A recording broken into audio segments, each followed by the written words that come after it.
Hey, Nico, how are you? Good, you? I'm very well, thank you, brother. So I'm just going to set us up here. Yep. Okay.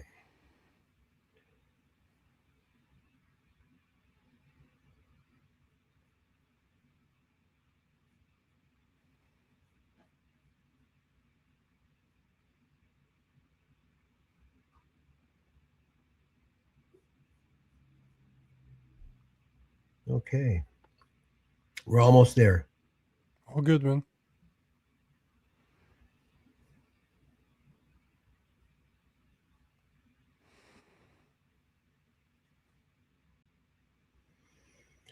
Okay. So we are live, and I just wanted to double check to make sure that everything is running here. We're live on X from what it looks like, and we're also live on Rumble. So welcome, brother. And this has been a pretty crazy month, I would say, if not the last few months have been pretty wild and crazy in our world. And I reached out to you to introduce you and to my audience, also to have a conversation with you because one of the things I really liked about what you were talking about at the end of the day was that you had no problem basically talking about everybody, everything, and all the things that are going on right now. And one of the things that I really appreciated about a couple of videos that I saw you on was that you were willing to call out a lot of the how should I say the people, yeah, yeah. So the people that came across as social influencers that were taking people down the right path, and of course, it turns out that they're basically operating for the globalists, and we're in a very scary time. So, how I want to introduce this basically is that we are in a very scary time. A lot of people that individuals trusted as leaders, both in the social media area, and obviously we know that mainstream media has gone completely collapsed. And what happened was the globalists went ahead and did exactly what was happening during the Freedom Convoy as well. They infiltrate the movement. Once they infiltrate the movement, they then misdirect or redirect the movement to go into a different direction, and they take over. And that's what I'm finding is happening here as well in our current media ecosystem, where we have people that were social media influencers that appeared to be against the system, but now it is very clear that they're for the system. And all of the alternative, and I'm not going to leave anybody out here, every single alternative media that appeared to be alternative media back a year ago, even, are all part of the same machination, the same machine, and they are all doing the same thing as the mainstream media was doing. And now it's so evident, especially most recently. uh, I was actually pleasantly surprised when I saw Ezra Levant auditioning bimbos and having them on as their newscasters coming up. Again, it just shows you how the alternative media is not alternative by any means. It's basically an owned media system by the globalists. Their whole approach is to divide and conquer, and that's what's happening to Canada. Is being divided into a bunch of fractured little pieces, and of course, once you fracture the populace into little tiny pieces, it's very hard for people to unite because they're all divided and they can't fight the system. But again, what I really liked about you is you called out a lot of the social media influencers that were basically scamming the public. So I'd like you to take the floor, introduce yourself, let everybody know who you are. I know you as Nico Lagan. I would imagine that you're from, up in the Ottawa area or Quebec or whatever. But you go ahead and introduce yourself and tell us a little bit about who you are and what brought you to podcasting. I don't know what I am. I'm a Christian first and foremost. That's why I do what I do, because God wants me to do it, not because I want to do it. My job was a lot easier before this whole mess. I'm a sales engineer by trade. I used to make a lot of money. I will work for the man. I wear a suit every day and I make a shit ton of cash. And, COVID happened. I refused to take the vaccine. So I got fired I lost my career over this. And that's when I started creating content. Basically, they created me because that was never my intent. I never had any aspiration of being in front of a camera doing what I do now. So the government created me and they're going to regret what they do or what they did. I can guarantee you that they're gonna learn to regret what they did, because they wouldn't have had me if it wasn't for them expecting me to bend and go on my knees like a little bitch, which I will never do. I do not work for men. I work for God. And at the end of the day, that's the only person I'm going to have. That's the only thing I'm going to have to explain myself to. So whatever happens here happens. But, to kind of go back to what you were saying, I called them out. And you know why I called them out? Because I have a relationship with, like, let's say Mark Nixon. I have recorded with him before. I have spoken to him before. I have somewhat of a relationship with Jasmine Lane, for example. We have spoken before, as in chatted. We never recorded anything together. And, I came to realize that unlike mainstream media, because mainstream media is doing what it's supposed to be doing, it's propaganda. That's what it was never there to give you the real news. It was there No. to tell you what they want you to believe. That's it. So it is working exactly as intended. Our election system is working as intended for us to believe that we have a choice. Just like, go back to George Carlin from the 90s when he was saying that if voting matters, they wouldn't let you do it. So this is always the mentality that I have towards everything that's happening. But at the same time, I'm really wondering if those so-called conservative, because they're not conservative, like what you're seeing in Canada, the Mario Zelaya, that guy's a liberal. He ain't a conservative. The Mario Zelaya is not a conservative. Mark Nixon's not a real conservative. Jasmine Lane is not a real conservative. Northern Perspective is not a real conservative. The problem is that I don't know if they realize what they're doing or not. That's the problem. Do they do it on purpose, knowing that they represent, like, are they getting bought off, physically bought off? Or a call from Pierre Poilievre and every now and then keeps them in check, as in they know that if they want to continue to receive those phone calls, they need to keep in check. You don't even need to tell them. You know what I'm saying? Like, and that's the part. Are they being bought off? Are they just walking the line because they want to keep being able to get on those bigger platforms and be able to have the Pierre Poilievre of this world go on their show? Or are they that naive that they believe that our system is going to save them? This is the thing, right? I don't know which one it is, but I can tell you that from behind closed doors, I've had that conversation with many of them, and they believe the same thing that I do. They do believe that there is a massive issue, but they will not approach it head on. They will always be careful about how they phrase it. And, I was having a conversation. I had Jason Levine replace my normal host, my co-host on The Political Orphans on Thursday. And we were talking exactly about this. And one of the things that he mentioned that I had not really thought about is, no matter if they are naive or they're just doing it because they think they're doing the right thing, like, let's play devil's advocate for a second. We still need people like them to come to people like you and I and the Jason Levine of this world, because it's too big of a pill to swallow to go from being a liberal like my co-host that I record with every day.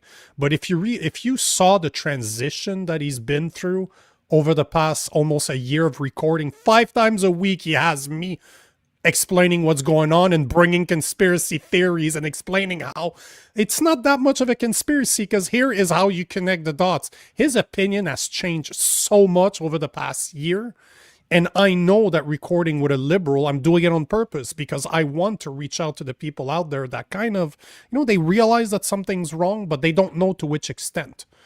So I don't go too deep into the conspiracy theories, but I show them, just put your little toes in the water, and then you start saying, oh shit, maybe that guy's up to something. Maybe I need to go check what's actually happening.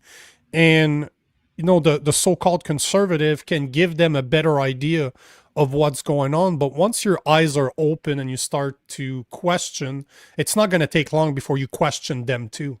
Because let's not lie to each other here. CBC, CTV, and all the big mainstream media, they represent the liberals. The so-called independent media, they represent the conservatives. So it's very tribalistic in nature. One is representing the Liberal Party, the other is representing the Conservative Party. Yet they're working for the same people, and it ain't Canadians. They're working for overseas bureaucrat, unelected globalist bureaucrat that are destroying that are destroying the Canada that I love. And that's why I do what I do at the end of the day. But are they a step between starting to take that red pill and accepting that something is wrong to, holy shit, we're really fucked if we're not careful? So are they a step in between? Do they know what they do? Are they doing it on purpose? Are they getting bought off, or a phone call every now and then is enough? Are they that naive that they believe that conservative guys like conservative, and I need to air quote, imagine that every time I say conservative, I'm air quoting here, but are they really believing that a guy like Pierre Poilievre is actually moving the needle and that can save them? I don't know. This is the part that I don't know, that I try to wrap my head around, because I have spoken to those people, right? I've had personal conversations with them behind closed doors, as in just text, right? Text or phone calls. And I do not believe they're bad people.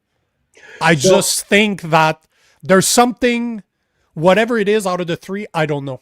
I really don't know. So let me I don't know any of these people that you mentioned. However, I did see Jasmine Lane yesterday with Pierre Poilievre, sitting with him, and all excited like a little girl. All excited. Yeah, exactly. All excited to get together with a globalist shill. Okay. So I am not going to mince my words.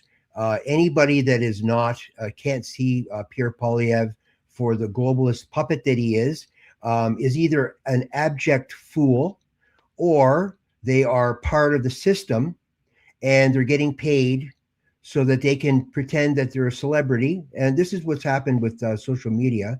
It has created a celebrity out of people. You've come on because you lost your job. I came on because I got fired as well. I came on now I'll just backtrack for a second. My biggest horror in my life that I've ever experienced, and I've seen people die, I've seen lots of horrifying things. The biggest horror I ever experienced was when an employer told me to put a mask on to a non-existent issue, okay? When I was told that I was going to have to mask, and all of the population in this country were told to put a mask on. That was the darkest moment in Canada, and that was the beginning of that, not even a slippery slope. That's when Canada went over the cliff. And Canada went over the cliff when they put their masks on and became compliant to globalist tyranny. Puppets like Pierre Poilievre, who is a puppet, is also part of the puppet system that Harper's about. When you take a look at what Harper was doing and how Harper sold this country, then I can go back, I can go to Mulrooney. Mulrooney sold this country. These are all the people that signed us up to all of the agendas. They signed us up to the Paris Accords. Then you go back to when Harper was actually created back during the Preston Manning days. And Preston Manning, by the way, is the grandfather, the conservative grandfather of green environmentalism. Okay, this is a fact. This is on Wikipedia. This is part of his background. He is the guy that actually promoted the climate hysteria, the climate psycho-climate agenda. But what he didn't want to call it a tax, he wanted to call it something that was more beneficial sounding. So the whole idea behind his approach to the globalism, because that's what this is about globalism, was to mask attacks under a different structure and a different name, and then to create an economy, a false economy, out of taxing people to death because they happen to be using energy. And the reality is that there's a lot of free energy out there. Okay, there's crystal energy, there's 0 point energy, there's all kinds of energy technology that's out there, but it's not being given to us. Tesla was basically sidelined, and everything that he was doing was destroyed because, and this is, I'm talking about the real Tesla, not the fake Tesla company that uses Tesla's name. I'm talking about Nikola Tesla, who actually was about to provide free electricity to everybody around the world. And those globalists who wanted to control people and wanted to keep people in the shackles, what they did was they actually destroyed Tesla's dream, which was to provide free electricity to everybody around the world. That would have been a game changer for humanity. It would have been a game changer for people. But instead, we got enslavement. We got slavery. The Jasmine Lanes of this world, the Brittany's of this world, the Mario Zaleas of this world. I can go on and on and on and on. They know better. Okay, they know better. And if they don't know better, then they're dumb. And then if they're dumb, they need to get educated at the end of the day. And yeah, but and you again, can't say that. I'm going to stop you right there because you can't say that. No, but calling people names is not the way you resolve those things. Because at one point in your life, you were ignorant too. And I could have turned absolutely, around. that's right. But And that's what I did, and what I no, did no. was But I hold learned. on, No, hang hold on on, a second. I hold learned. on. But you, I learned. no, but you, no, but you. If somebody would have looked at you and say you're a fucking moron for thinking that, you wouldn't have been interested in listening to what they have Oh to no, say. I Nobody would have. I would. would have asked them, why do you think I'm a fucking moron for listening to it? No, Okay. most Yeah, people are not absolutely. like that. No, but hold on. Most people are not like that. Listen, The point. Jasmine Lane posted some stuff, and then I posted the truth about Harper. I posted the truth about Pierre Polyev. I posted those truths right into her post. What did she do? What did everybody do? They said, "Oh, that's a bunch of mumbo jumbo." That was the comeback. The comeback was, that's mumbo jumbo. But instead of looking at the facts, which I posted, real hard facts that are documented by the news. Okay, these are documented steps that Pierre Polyev took. These are documented steps that, as an example, everybody knows that Pierre Polyev voted with Chrystia Freeland on Bill C4 and Bill C6 every single time. Every single time. Michelle Rempel stands behind the tranny movement. Okay, she stands behind that. All right, she actually supports that whole movement. I worked with people that wanted to transition, men that wanted to transition, and the reason they wanted to transition was they were gang raped by men. Okay, so these are hard facts that are public knowledge. These are hard facts that are now coming into the mainstream, and then you got people like Jasmine Lane kissing up to Pierre Polyev. Pierre Polyev is nothing but a puppet to destroy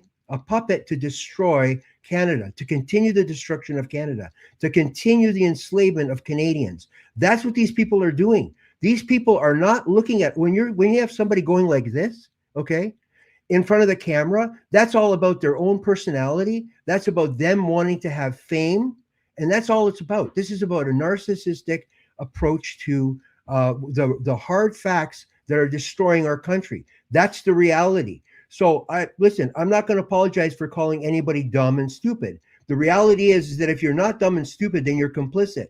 There is no in between here. Okay. Same thing with the Alberta movement to But separate. hold on. Yeah, But yeah, that's go not ahead. the point I make. No, but that's not the point I'm making. You're completely missing my point. I'm not disagreeing with what you're saying to be true. I'm not disagreeing with that. I understand what you're saying, and I've been down that path for more than 25 years now. I get it. But there's a big but in there. Go ahead. You will never get people to listen to you if you insult them from the get-go. That's the point I'm trying to make. Because at the end of the day, am I trying to, and I'm talking personally, why I do what I do and why I do it the way that I do it. Am I trying to change the big influencer's mind? Not really, because there's not much I can do at the end of the day in order to redeem what they're doing. Because like I said, I do not know the reason why they do it. Are they naive? Are they bought?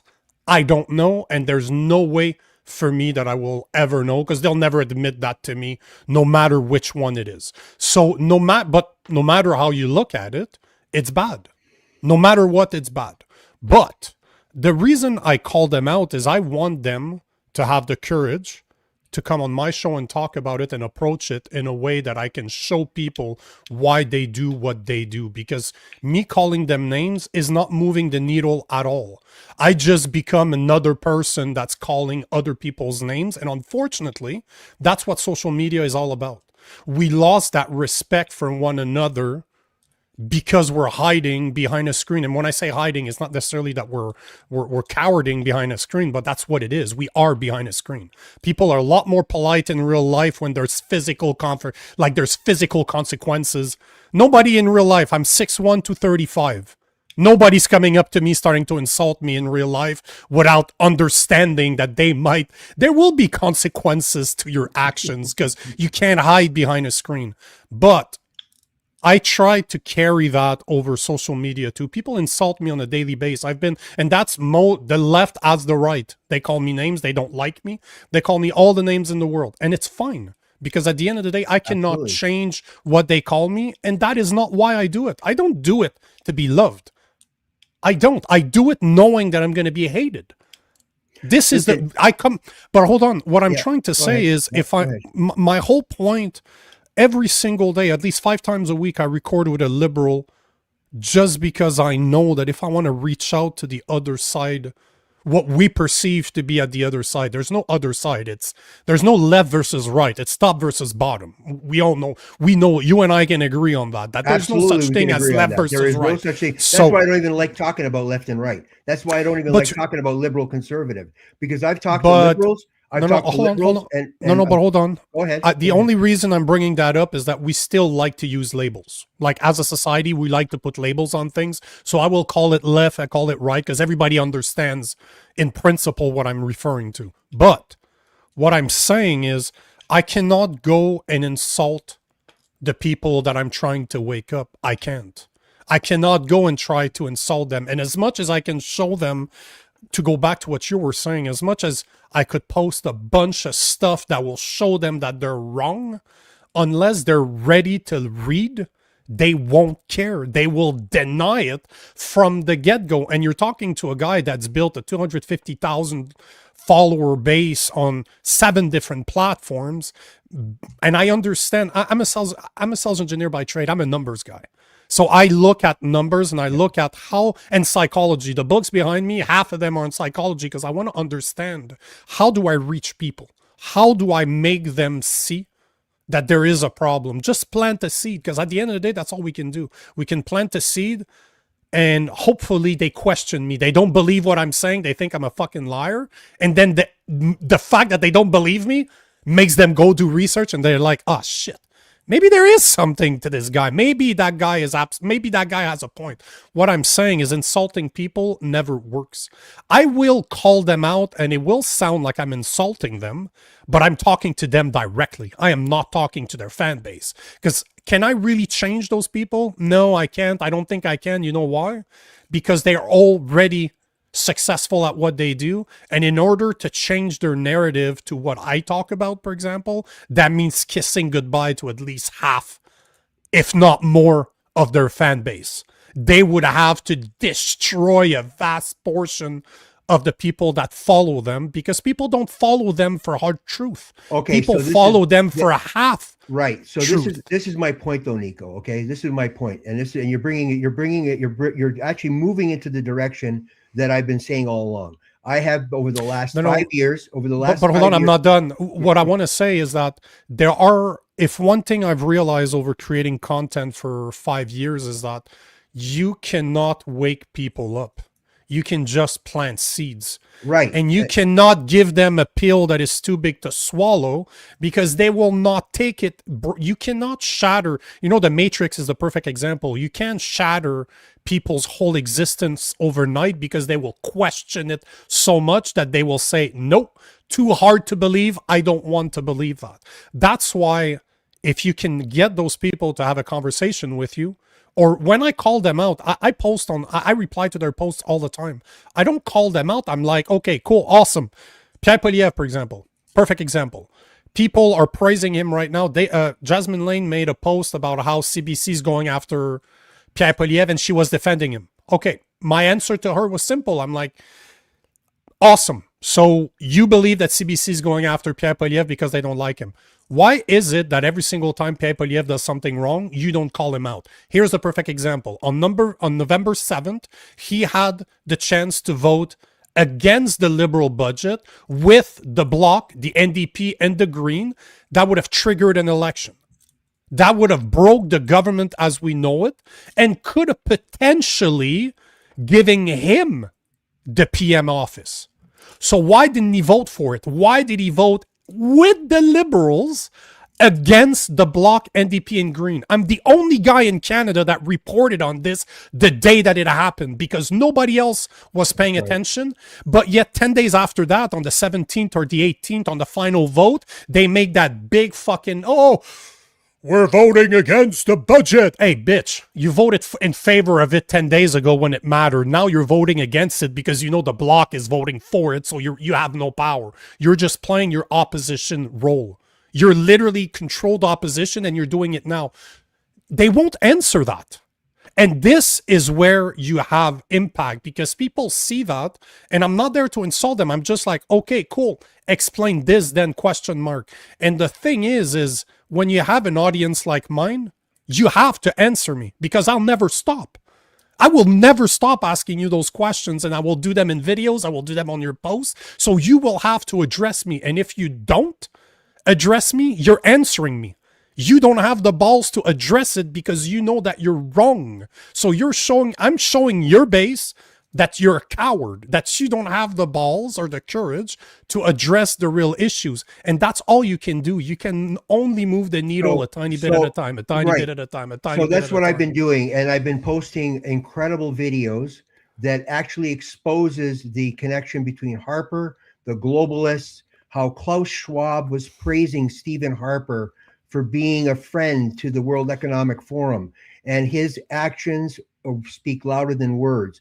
And the reality is that actions speak louder than words. So when you say that, you don't know whether this person is like this or like that, actions always tell the story. You know yourself in psychology that the body will absolutely expose what the person's position is way before they can cover it up with words, way before they can cover it up with these cover types activities that covers up exactly what they're doing, whether they're lying, whether they're basically trying to steer you in a certain direction. Body language speaks everything, not just body language, but then the commentary of that people that come out of these people's mouths and how they're supporting Pierre Poilievre. When anybody with half a brain, and you are one of those people that has a whole brain. Half a brain? I appreciate that. You have a whole brain that you use and you understand what I'm talking about. That Pierre Poilievre is a puppet. Pierre Poilievre is no more a leader than Stephen Harper was. These people were all installed puppets into a system that is actually controlled by the globalists. So let's call it like it really is. The Conservative Party of Canada is no different than the Liberal Party of Canada. These are vessels and entities that are controlled by the globalists. And they give the population a choice between a left globalist and a right globalist, or the conservative globalist, or the liberal conservative, or a liberal globalist. So this is what people are being presented. What I'm doing is I'm showing the reality, the harsh reality that, and you can't candy coat it.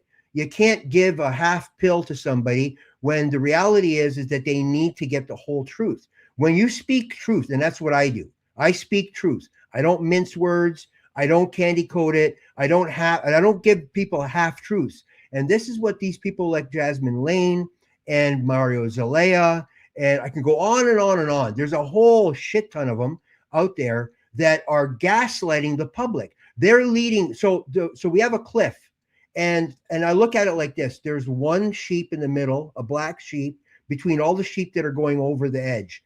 And the black sheep is standing in the middle, and the left sheep are going over the cliff. The right sheep are going over the cliff, and the sheep in the middle is facing the opposite direction going, hey guys, so you guys better listen. You better listen. But they keep going over the cliff. All right. Now, the reality is that we have to speak the truth. We can't do half truth. We can't do a quarter truth. You got to give people the pill. Eventually, people will wake up. The people who actually are curious because they don't understand why things still are the same, even though they voted for different things are still the same, and the country's still being destroyed. We're around the corner from a complete economic collapse. That's what we're around the corner from. Like literally, we're like months away from a complete devastating depression that is going to take 50 years to get out of if something doesn't change. Okay.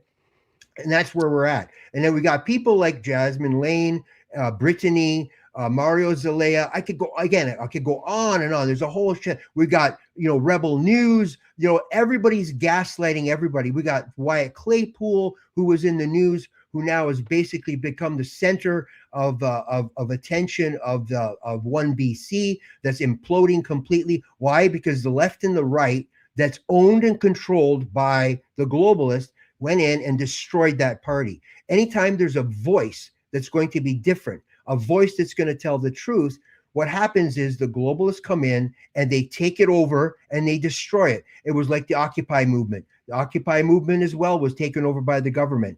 Our freedom convoy, our freedom movements were all taken over by the government. All kinds of entities came in to take over these freedom movements, these freedom actions, and destroy it from within. And that's what's happening right now in Canada in the social media ecosystem that used to be the conspiracy theorists. It used to be, and again, I'll use that term very lightly, conspiracy theorists and the truth tellers.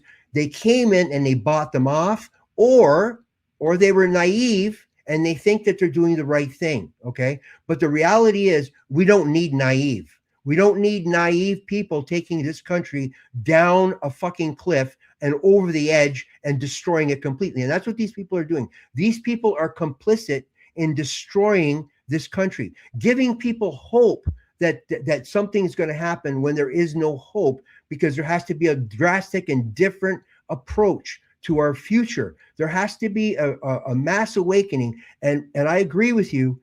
People are going to learn one way or the other. They're either going to learn, certain people will learn from swallowing the big red pill and understanding what's going on, who are then going to talk to their friends who are still gaslit to hell, okay, and work them out of it. I spent this year, this summer, writing a book, and so I've been away from all this hell to a certain degree. But what I did do while I was writing that book was I talked to liberals, NDP, communists, conservatives, all kinds of people from all walks of life. So when we talk about the transitioning of children, okay, and I brought these things up to every single one of these groups, there wasn't a single person that I spoke to, whether they were NDP, communist, or whether they were hardcore conservatives or liberals, that said that they agreed with that. They all disagreed with it. So what we're being fed online are the extremes, okay? We're getting extreme left, we're getting extreme right, and that's what we're told, that the majority of Canadians are either on this side or that side. That's bullshit. That is the story that the globalists want, because it keeps the people divided, okay? And I'm sick and tired of being in the divided camp, okay? And that's what I call social media now. It's the division camp, okay? Everybody's in a division camp to divide everybody from one end to the other and keep everybody apart. Because what's the biggest danger to government?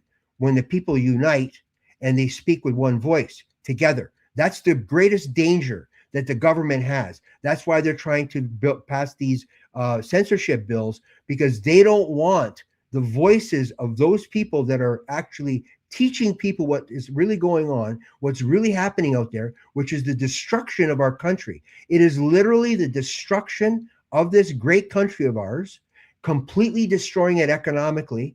And that's what's around the corner. The government doesn't want people to see that, okay? South of us here in the United States, that country is actually working against the British Empire and the City of London. And that's what we're up against here in Canada. Why do you think we had the king come during the speech in Parliament? Everybody says that the king is just a symbolism, and it's all symbolic. That's bullshit. That's bullshit. Canada is the bitch for the British Empire, and that's exactly what's happening here. And Polyev is a bitch. Harper's a bitch. They're all bitches of the British Empire and of the City of London's money. That's what we're faced with in this country. We are faced with a complete destruction and theft of all of our wealth, all of our riches, all of our resources, and we're letting this happen because we think that there's a left and a right battle going on, and there isn't.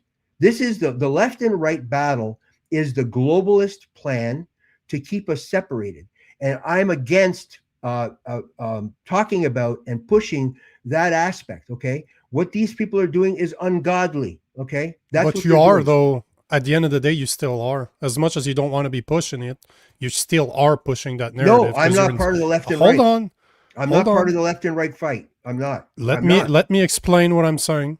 By calling those people names and being belligerent, the same. Let's not get stuck on the names. Let's not get stuck on the names. I want to really focus on the reality of what the name calling. Everybody's calling everybody names. That's part of the ecosystem that exists on social media. Can I talk?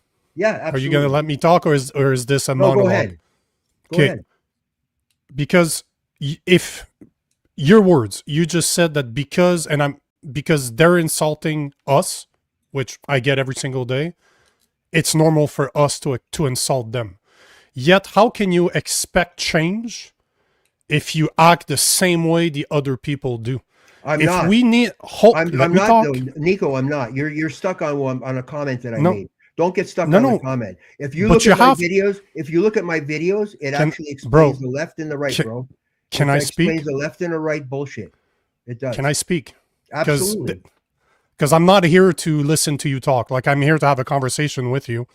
I'm not a fan of. I want open dialogue. This is why I do what I do. It is open, 100%.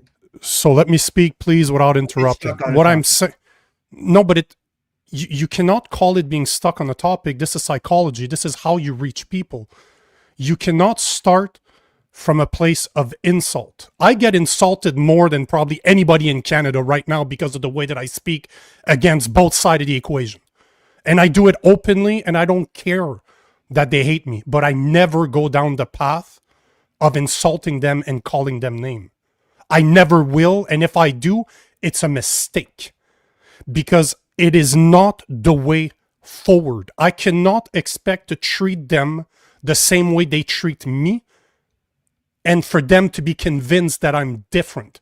If I take their insults and I try to question them instead to say, maybe instead of insulting me, you should tell me why you disagree with me. Because I do this every day. I spend hours a day responding to comments of people, good, bad, whatever, doesn't matter. I will take, if I have the time, I will take it to spend and actually answer people that insult me more than the people that agree with me. I'm not looking for an echo chamber, but I will never call them names. And if I do, it's a mistake. Like I said, I made a mistake if I do, because this is not how you wake people up. You cannot expect to treat them the same way they're treating me, for example, and expect them to be different. So I never go down that path because my goal is to change them. And I think where you and I see it very differently is that I don't think there's anything we can do right now to save it. You can scream on all the top. One of my buddies in Alabama, because I spent half of my time in the US, half my time in Canada, and I got a buddy of mine, a very Christian man, and we met through church. And I was down one day. I was at his place smoking a cigar with him, and I was just down. And he could tell. And he looked at me. He's like, bro, your job is not to prevent the Titanic from sinking. It's gonna sink. Your job is to put as many people on lifeboats as possible. And we will not change. Canada is fucked. If there's one thing I came to realize, and after speaking with so many experts, even on the legal aspect of things, where we are right now legally, we're fucked. No matter what, we're fucked. Those bills are passing. There's nothing we can do right now to prevent that from passing. That doesn't mean I'll ever stop talking against them. On the contrary, the more that it gets close to passing, the more I'm going to be talking about it. But if you look at history and you look at the way human beings are, unfortunately, we're fucking stupid sometimes. We don't learn from our own mistake, and we don't want to look at history. Because this cycle that we're going through right now repeats itself about every 80 to 100 years, if you believe the fourth turning theory. That's always 80 to about 120 years we go through what we're going through right now. It's going to get worse before it gets better, because unfortunately the average Canadian in Canada is not hurting enough. And it's very unfortunate that they need to go through this. But if you speak to the average people, that's not you and I, that don't spend our days looking at what's really going on and understand what's really going on, they're clueless to this. They're living their life like nothing's wrong. That's the mentality of the mass amount of Canadians. But that's great. The fact that they might be listening because of what happened during COVID. During COVID opened the eyes of a few people. That trans agenda that you're talking about, that's why my co-host is no longer a traditional liberal, because he's like, yeah, no, women can't have penises. That's fucking bullshit. You'll never be able to convince me. So there are certain topics like the vaccination topic, like the trans agenda topic, that will open the eyes. That's the tiniest of red pill you can take, right? As you said, people don't agree on, people from the NDP, the Bloc, the Conservative, a lot of the liberals out there don't agree that women can be men and men can be women. Most of us agree to say, hey, even the DSM-5 tells us that it's a mental illness.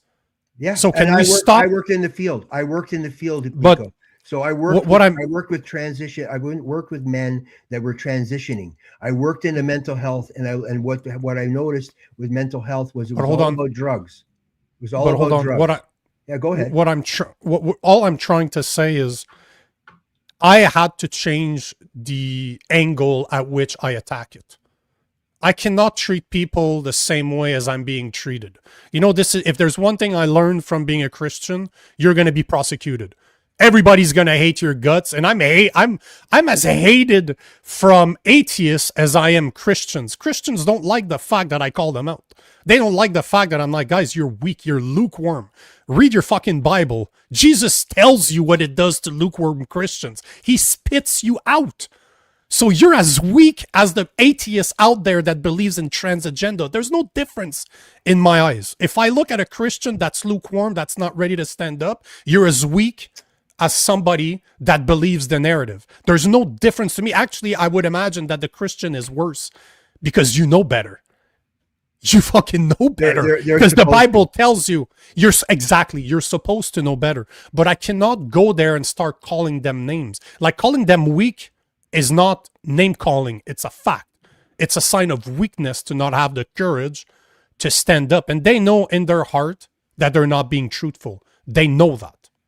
So that's the point I'm trying to make, is instead of insulting people, okay, because man, you imagine so if Nico, you do not hold on.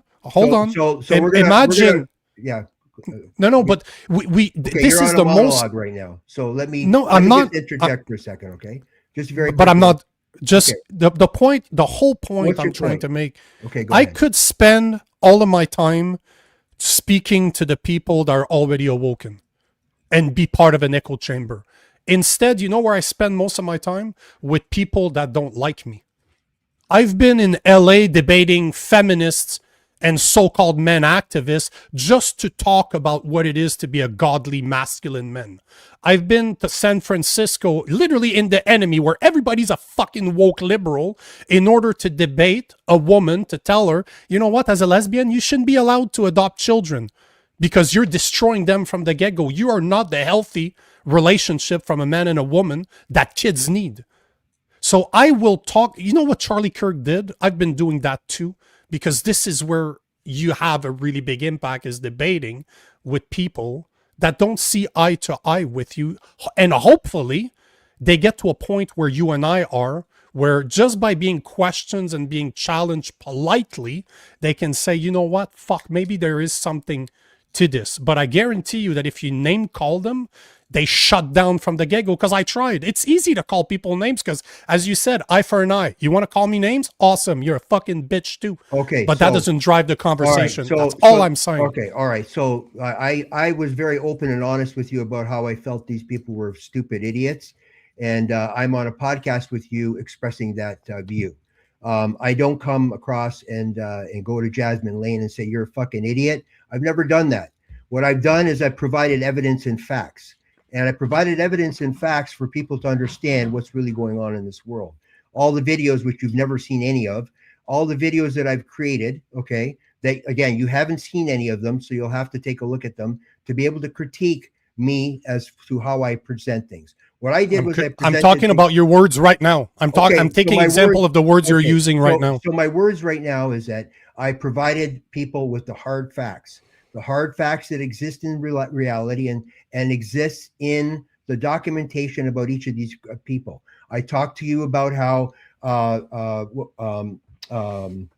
Harper, back in the day, was the darling of the World Economic Forum. He was the darling of Klaus Schwab. Meanwhile, you've got people like Jasmine Lane, you got people like Mario Zelaya, slamming the World Economic Forum, slamming Klaus Schwab, that, Klaus Schwab says that he owns half the liberal government. Not only does Klaus Schwab own half the liberal government, he owns all of the conservative government.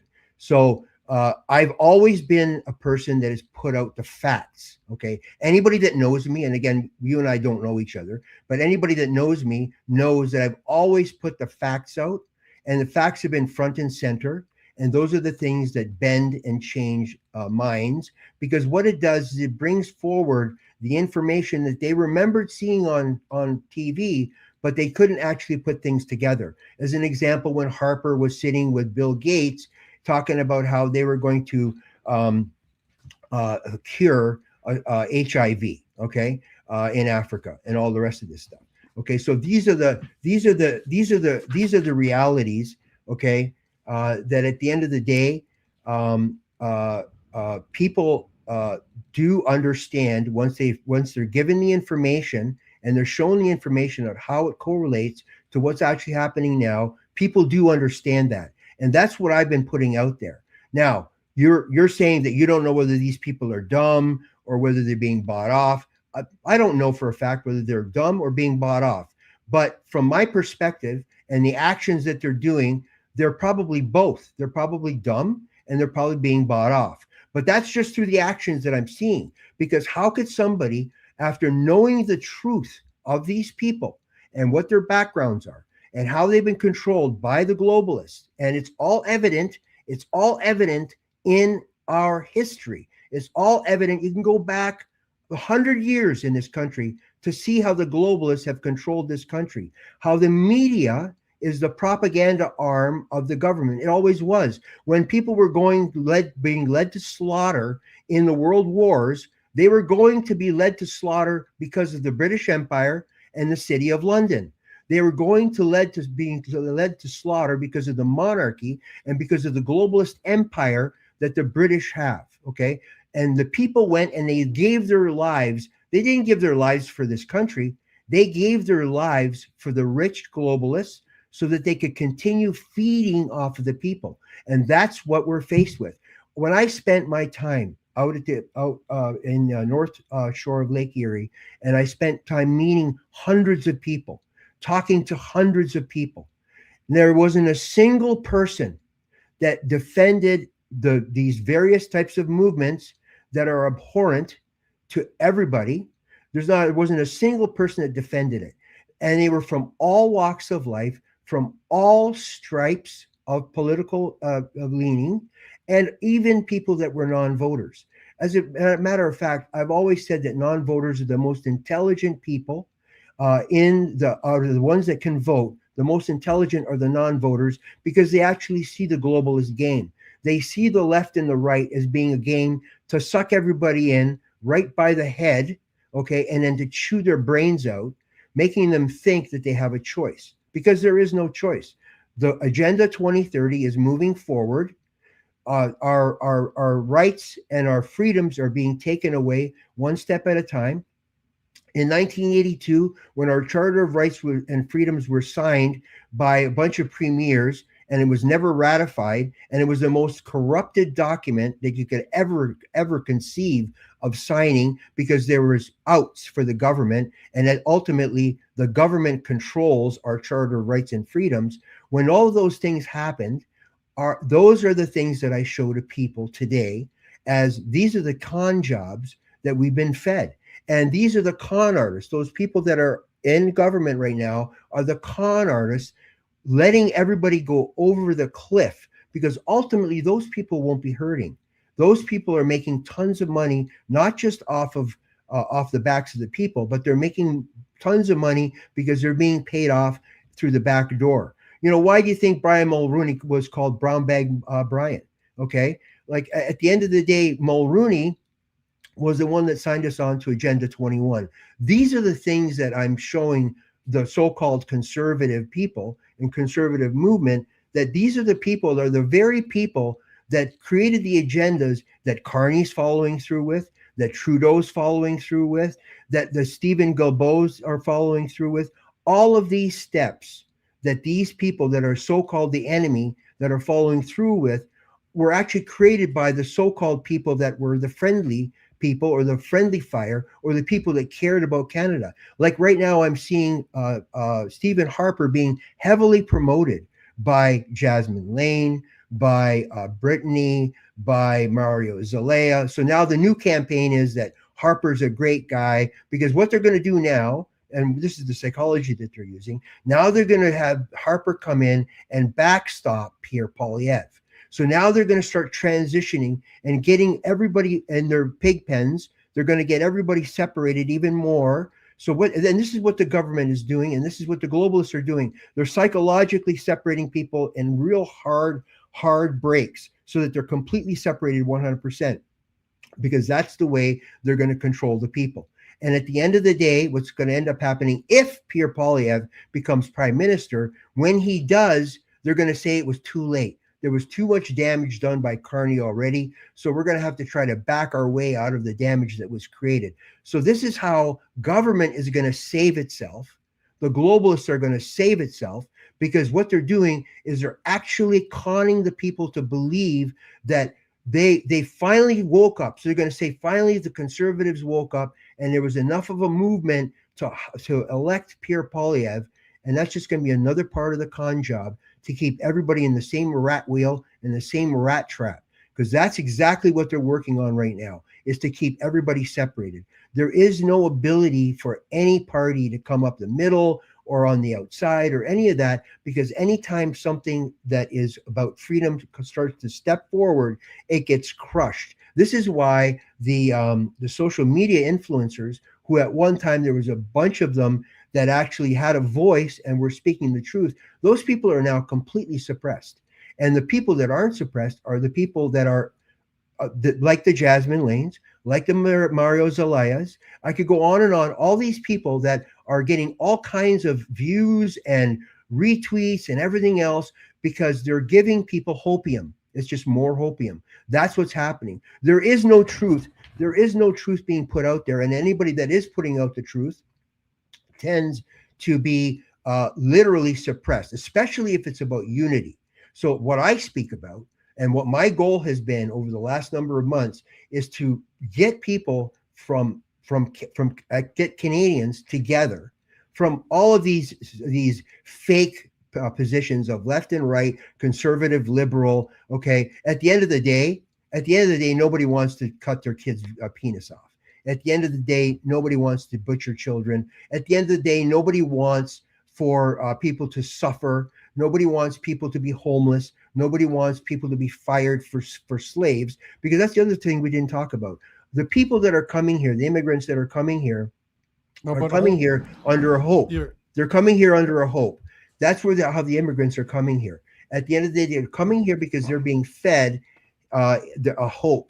All right. At the end of the day, they're being fed a hope as to that you're going to come here and you're going to prosper.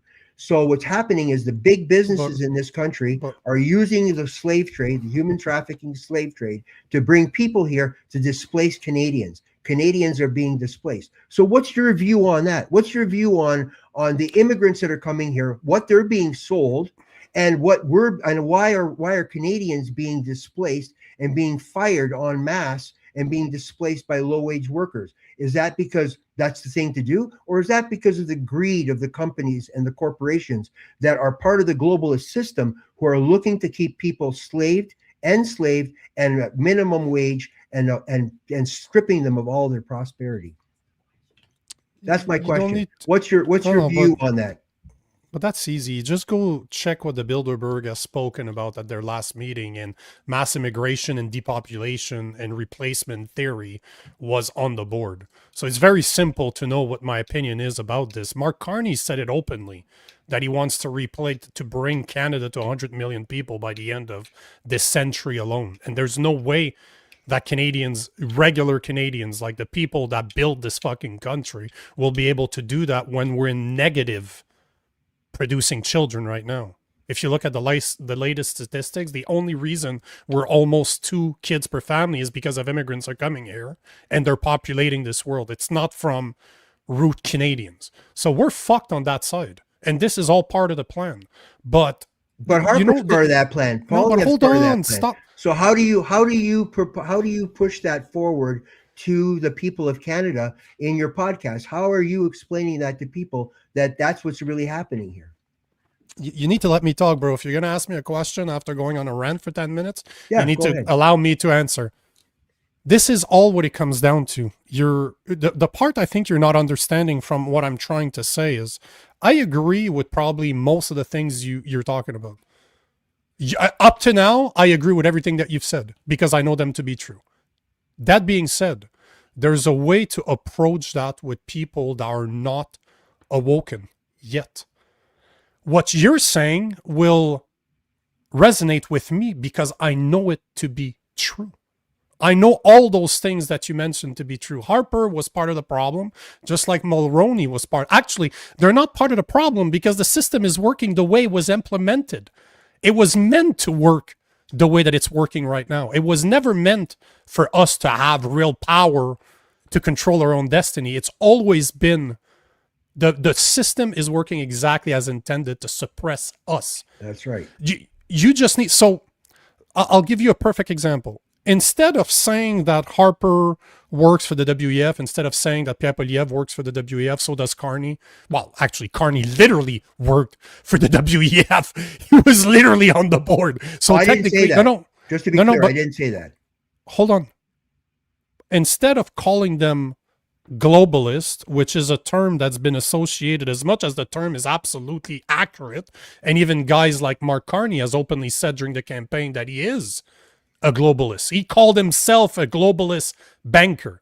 So this is not even conspiracy theory. This is literally his own words. People don't like that term. So as soon as you use that term, people shut down. Instead, and I call them globalists all the time when I'm talking to people like you. But if I'm trying to reach somebody that does not understand what I'm talking about yet, that is not awoken to the truth, I will point out the irony. Let's say, take, for example, the sworn in of new ministers. We have that every time there's a new government. Last time there was one, we live streamed it. And we made people realize they don't swear allegiance to Canada. No. They swear allegiance to the king. Why? Because the king is not just a ceremonial title. He is the leader of the Commonwealth. Canada is part of the Commonwealth, like Australia. So as much as he's not our king per se, he is the king is the leader of the Commonwealth, which Canada reports to the Commonwealth. So he is our leader. There's a reason why the bills need his assent.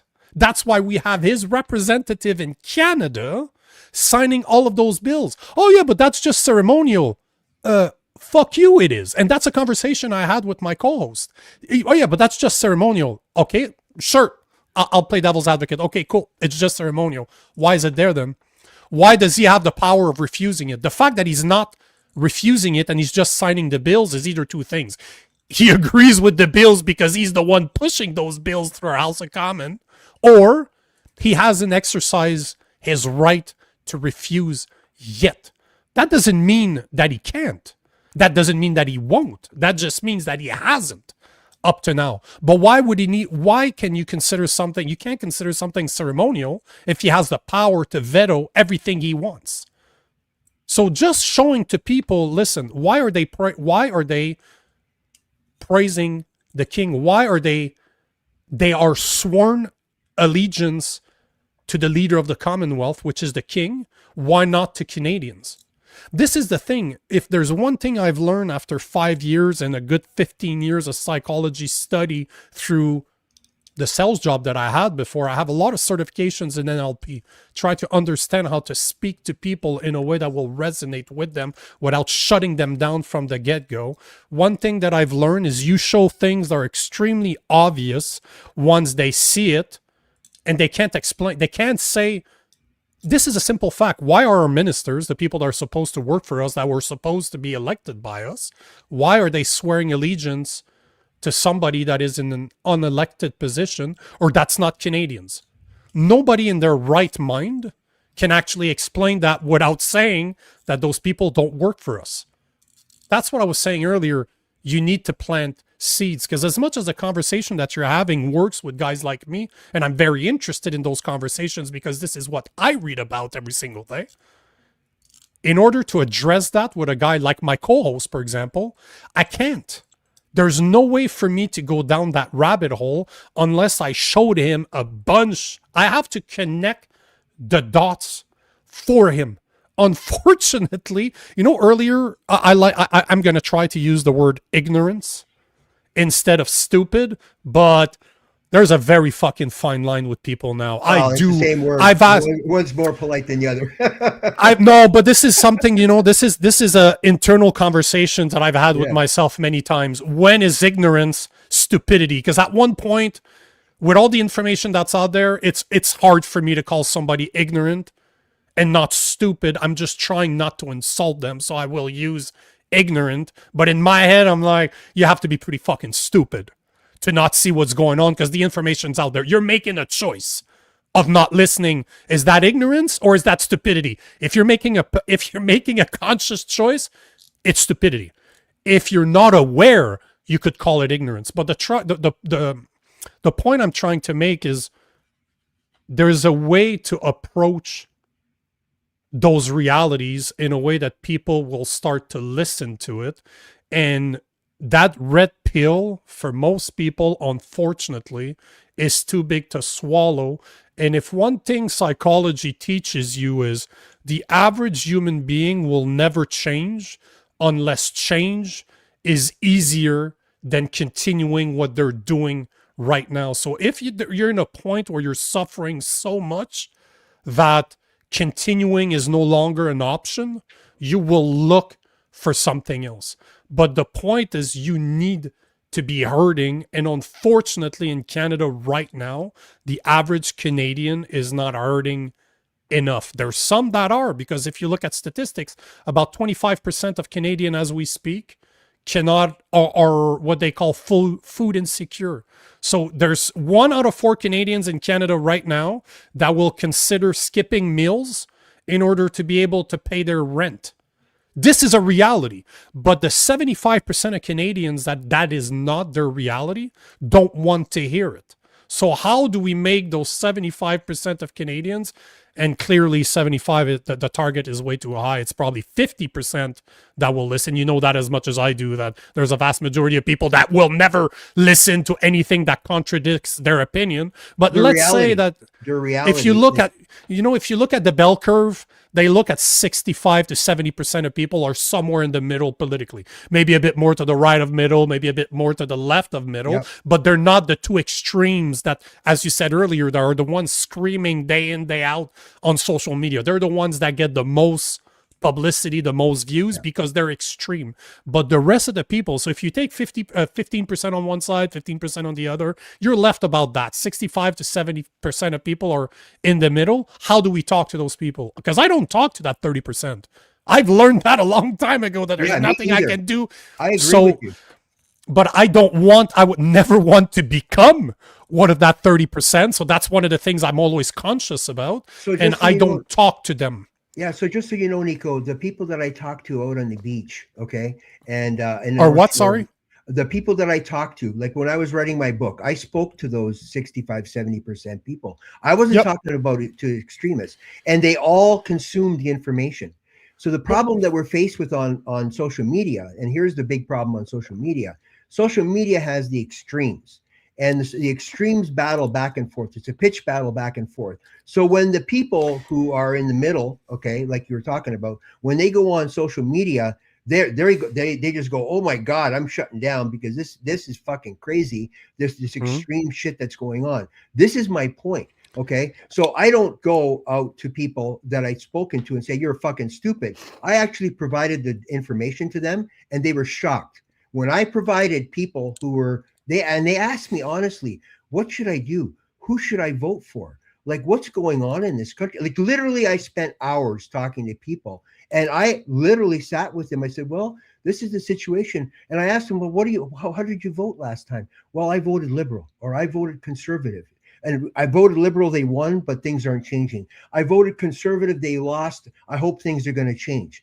And how is change going to happen? And then I told the people who voted conservative, well, the reality is that I know you voted conservative, but it was to keep you in your little pen, okay? Because their whole key was to keep you in that conservative group as the liberals executed what the conservatives actually initiated. And then they went, what?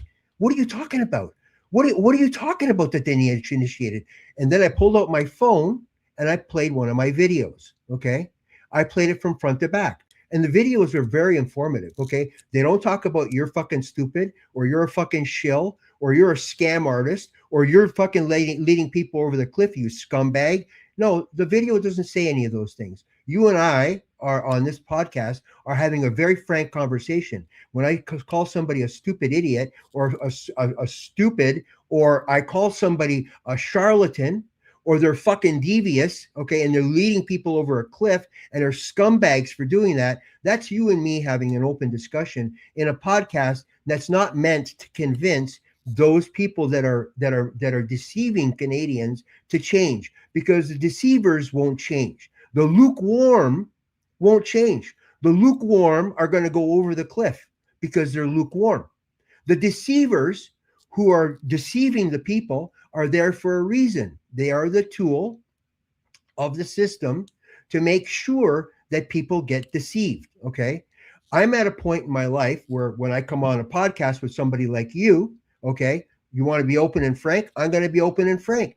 And I'm going to call those people either stupid or they're deceiving people. Okay. Then that means that they're filth. That means that they're scum for deceiving people and taking them over a cliff. That's my point. Okay. So you and I in this podcast, this is not meant to convince Jasmine Lane to stop doing what she's doing. Like, the actions that she's fucking doing, man, are pretty bad. Okay. No matter which way you look at it, if she's stupid, it's terrible. If she knows what she's doing, it's terrible because it's leading poor Canadians over a cliff. Okay. A serious cliff at the end of the day. And so the videos that I created, when I presented that to the people, out on the beach, out at a coffee shop, they looked at it and it was shocking to them. And it was a red pill, no question about it. But you know what? Every single person thanked me for providing them with information that they didn't realize existed. And these are CBC broadcasts. These are facts in history. These are what people claim themselves to be on their Wikipedia profiles. Okay.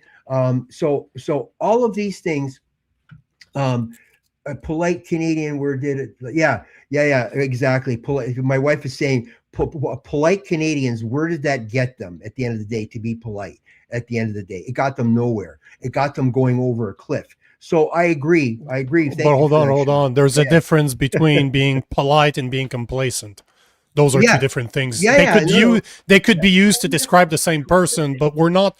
Canadians are not polite. That's a fallacy.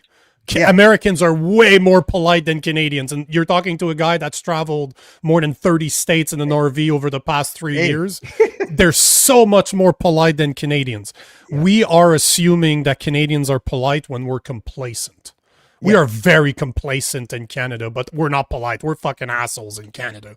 We're very We're high arrogant. up on our. Oh, Yeah. thank you. Arrogant is the perfect Arrogant. word. We're Yeah. on Yeah. our high horse thinking we're better than Americans. And I got to tell you, man, as a guy that's, like I said, traveled half the US and traveled most of Canada, the Americans are a lot nicer on average than the average Canadian is. We're fucking assholes. I lived we're in arrogant. the States. I lived in the States, bro. There you go.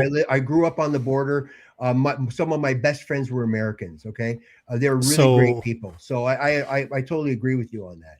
You know, at the end But of the we're day. complacent. We're complacent in Canada, and it's the way we're.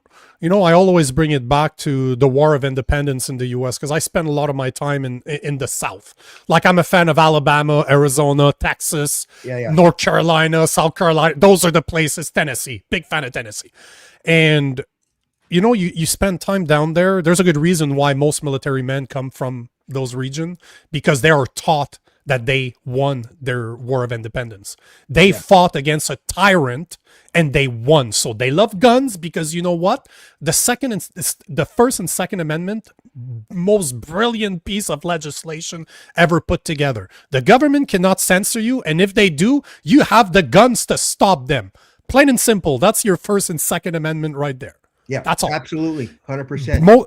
But if you look at the way they are down south, they actually do believe in independence. They are ready to pick up firearms to protect their rights to do what they are meant to be doing.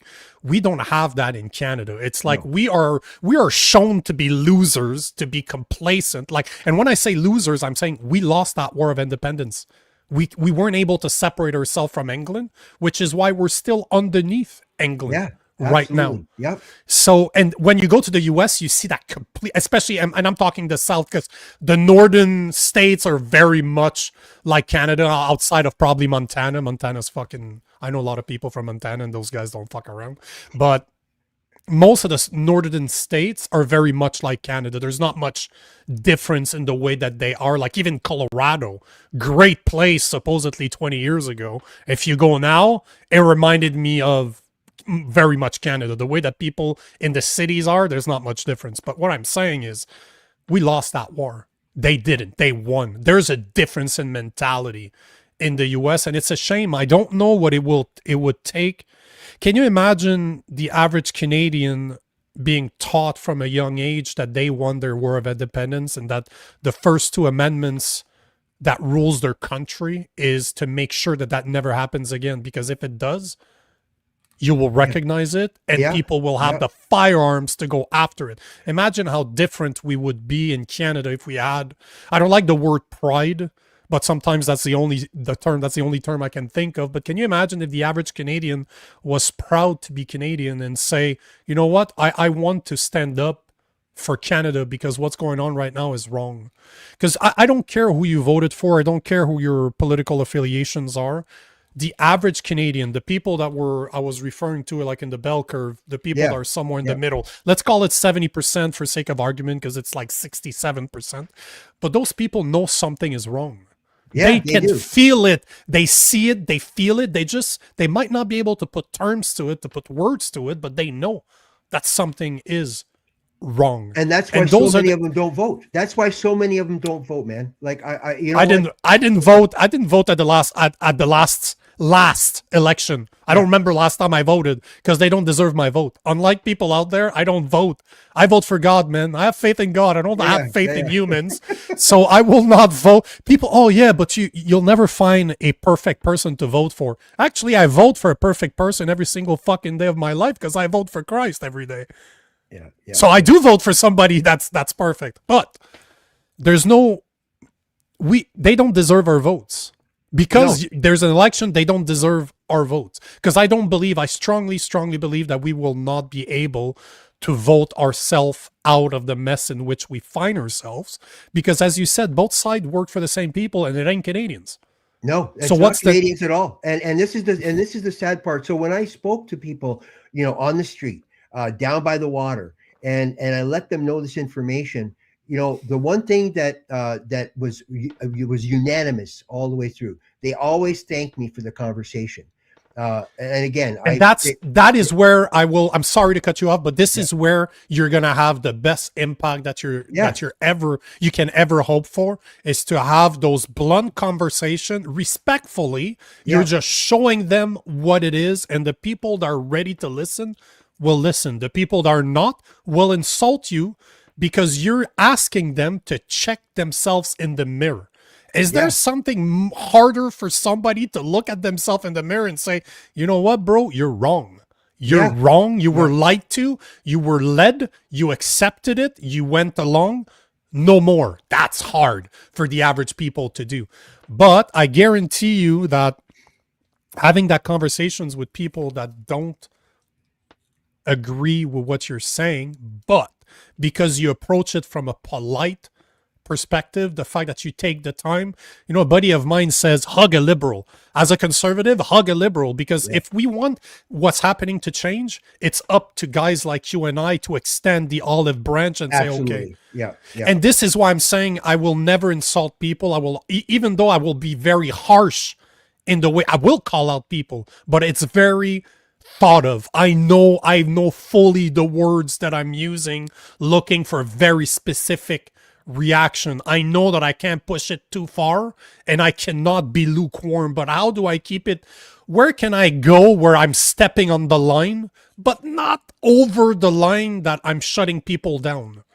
Because this is the thing that's very easy to do, to overstep your boundaries. And then people, here's a perfect example. So in a week from now, this hasn't been announced, but since it's pretty much confirmed, I can give some ideas. But we're going to have a mashup where we're going to be talking about remigration, because this is a topic that's coming. Nobody's talking about it. Like nobody with big audiences are talking about it, but this is something we need to address. It's coming. No matter what, this is going to become a massive point of conversation as it gets worse in Canada. More and more Canadians are going to say, okay, whoa. Not only do we need to close our fucking borders and put a stop to immigration for at least 2 years so that we can assess what the fuck happened and who are those people that are here leeching off the system that we can't afford to have. If you're not making Canada better, fuck off, go back to where you come from. Actually, you don't need to go back where you come from. You just can't stay here. I don't really give a fuck where you go back. If you're not making Canada better, fuck off. Leave. So if I'm like that, I know that there's a lot of people like that out there. They just don't know how to put it into words. So we're going to have an episode on remigration. How do we address that subject that's coming? And what's interesting is that you have two groups right now in Canada that are really talking about remigration.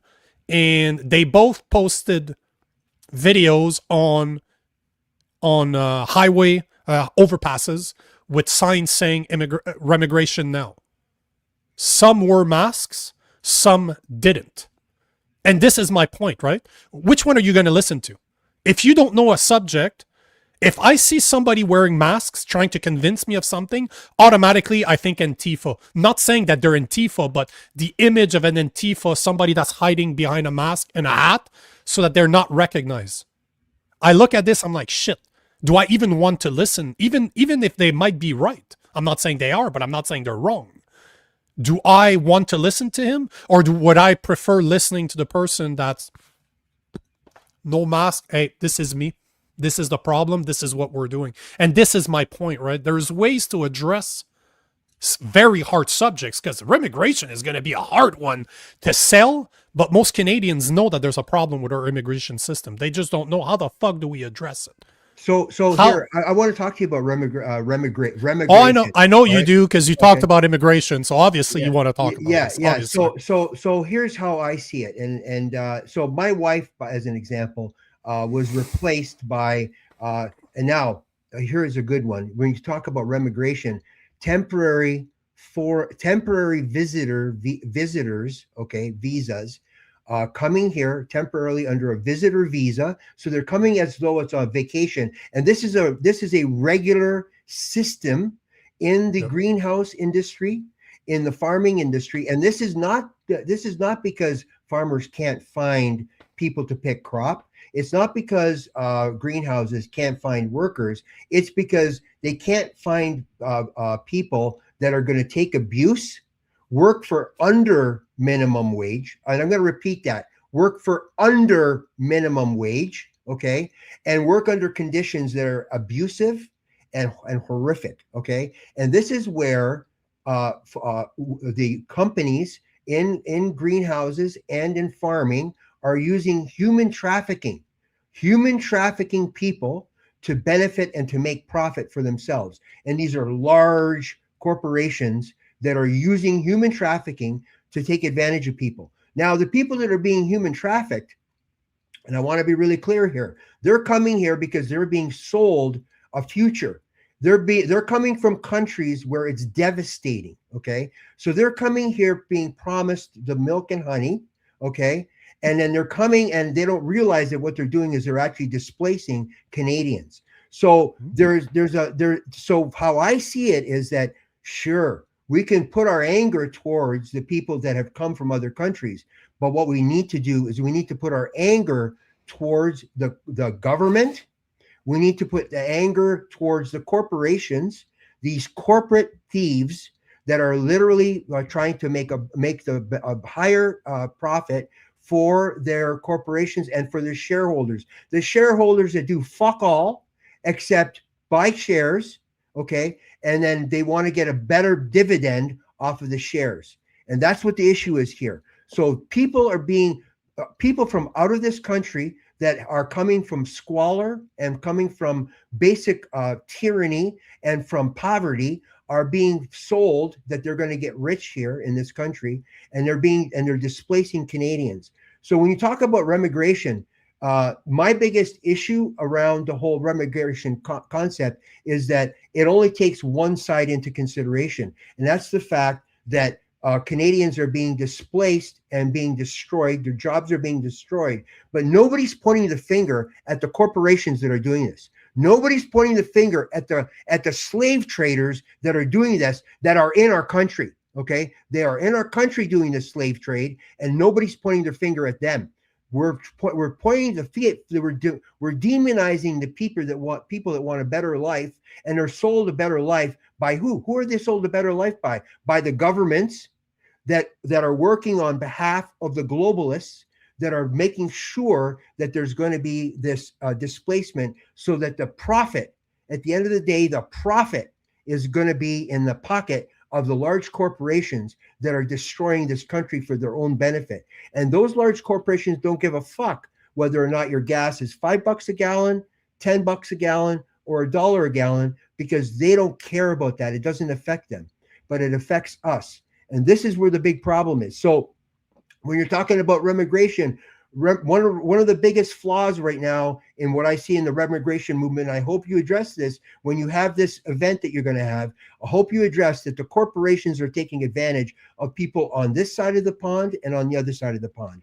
The corporations are the ones that are destroying the lives of the people that are coming from those other countries and displacing the people in this country here. Okay, my wife was replaced because of visitor visa employees. All right, replaced after working in a position in a supervisory role. Her role was eliminated to make sure that they could basically eliminate all the Canadians out of the company, and then bring in foreigners who are being traded like slaves.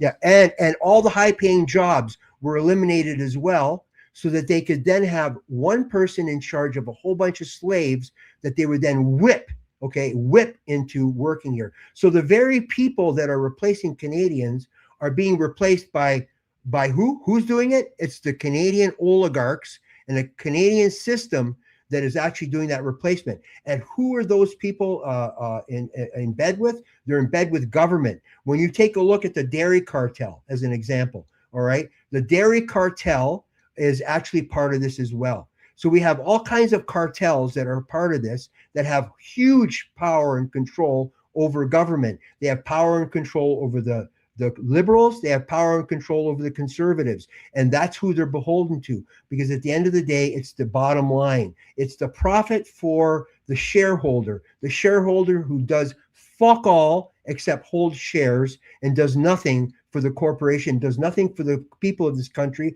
and does nothing for the betterment of the lives and the livelihood of the people of this country.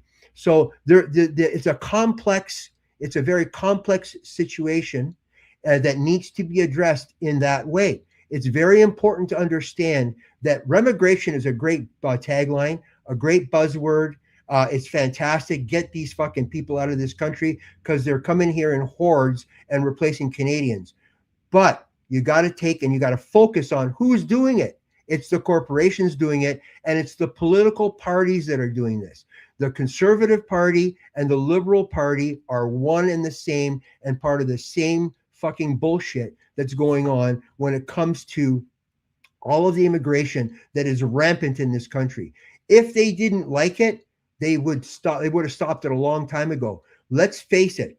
These global corporations love the fact that they can basically feed off of people at minimum wage or below, all right, to enrich all of the shareholders who do fucking nothing but buy shares. That's all they're doing is buy shares in corporations to benefit off the backs of the hardworking people.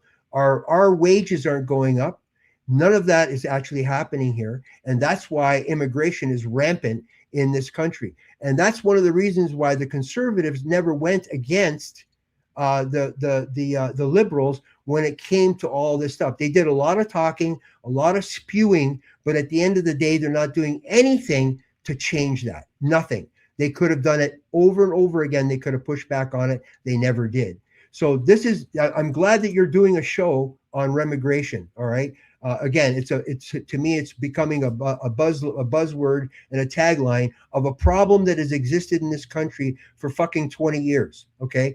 People have been replaced and displaced by people from other countries who are looking for freedom from tyranny. So they get sold a bill of goods, and then companies and corporations here sell it that way. You know how much money these immigration consultants are making, brother? They're making tens of thousands and hundreds of thousands of dollars to bring people into slavery, right? So more than that, yeah. A lot more than that. But the reason I'm shaking my head, and you know what, you're making a good point for the corporation. That's why I was taking notes, because I organized the questions, so I took notes and I want them to address it, because we're gonna have people from both the biggest organization that are talking about remigration on the show, and I will ask that question. But I will ask the question as in, what do we do about the corporation side? Because there has to be, I don't know how, brother. It's crazy. But hold on. I don't know how you put a number to it. I'm a numbers guy. I always know statistics. This is how all of my content, if you listen to me, I'm always pulling directly from numbers or bills directly. I want to show you exactly what I'm talking about, and this is where I get my content from. But I don't know how, I don't think that there's a way to quantify how many people are coming here with the idea that what immigration used to be, right? I want to make my life, the life better of my family, so I'm escaping, or I'm leaving a country that I don't have a lot of opportunities, going to a place to not take advantage of the system as in the social welfare, but to go there in order to have a better life, to provide for my family, have better chances of providing for my family, and making Canada better at the same time. Because don't get me wrong, I am all for immigration, but immigration that brings something to the country. If at the end of the day, it makes Canadians and Canada better, I want to have those educated people. I want to have those hardworking individuals to come here to fill jobs that are not being filled right now by Canadians. For whatever reason, they don't want them. They're not interested. They're not qualified. Whatever the reason might be. But if they're making Canada a great place, awesome. If they're here to make Canada better, I'm all for it. But it needs to be done in a way that's controlled. We understand, because if you look at our youth market right now, if you look at our youth unemployment rate, you're looking at more than 14% of kids. And when I say kids, I'm getting older, so I'm calling them kids, but they're 14 to 20-ish to 25. 14 to 16% of our youth can't find jobs. And it's not because they're not there, it's because the jobs are being given to temporary workers, like what you see at Tim Hortons, for example. I fucking paid my college.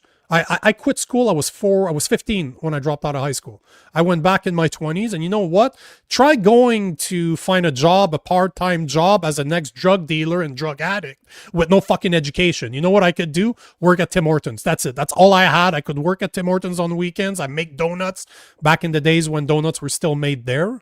Yeah. And that's how I paid for my college. So this is the only job I could get as a 21 or 22-year-old high school dropout while I was working on my schooling, right?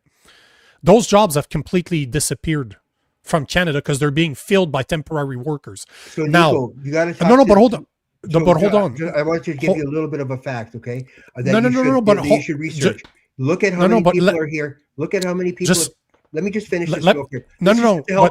This is to help you out for your fact finding, okay? But I'm not finished. Yeah, I know you're not. But let me just say this really quick. So why cut me off when I'm in the middle of a point? Because you. No, but hold on. You wanted to get facts, right? So find out. Yeah, but let me finish. How many people have come here under a visitor visa? That's the number that nobody's picking up on. How many people have come up here to be here in this country under a visitor visa? It's in the millions. Okay, I know. That is a number you got to look at. So go ahead. But I talk about this stuff. I talk the temporary work. I speak about temporary workers because that's the program that people know about. But people don't realize that most of those jobs are being stolen by international students as well, in the millions. And visitor visas. Visas. I know, but again, the point that doesn't take away from the point. People understand when I say temporary workers, people understand the program I'm talking about. It's a lot worse than what they think. And I've been talking about this for more than a year now because the numbers are there. We are talking millions each year are taking away jobs from the youth. But the point I'm trying to make is back to remigration. Yes, there's the corporation aspect that needs to be addressed. And I will ask them the question because that's a great point. I want to know what they think. But at the same time, I think it would be naive for us to believe that a lot of the immigrants that are coming here not to take advantage of the system. And this is the biggest problematic that we're going to be facing when it comes to remigration is how do we identify the people that are here with the aspect of trying to make a better life for themselves and the people that are here to take advantage of a social welfare? Because at the end of the day, Canada is a social state. And I was talking to a doctor probably 6 months ago. We were talking about how the healthcare system and how immigration has destroyed our already very broken healthcare system. And one of the comments that he said is that you cannot be a welfare state and have open border policies. You can either be one or the other. You can either be a welfare state with closed borders because the people that contributed takes advantage of that welfare state, or you can have open border policies like we have in Canada, but not be a welfare state because you're going to bankrupt the country. And that's what we're seeing right now. We're being attacked from all different sides. And that's why the average Canadian, the average working Canadian pays 42.3% in taxes. It's 42, almost 50% of our salaries, no matter the bracket that you're in, is gone. Municipal, federal, and provincial taxes. We have more than 100 taxes in Canada. I counted them. So how do we address, and this is the conversation that needs to be had, is yes, there's a corporation aspect of it. Yes, there's a portion that people take advantage of a system knowing that they can come here and leech off the system. And then you have another aspect where those people, there's regular immigration. People want a better life for themselves, for their families, and they come here to try to be Canadian. They're not here to change the culture. They're here because we offer more opportunities.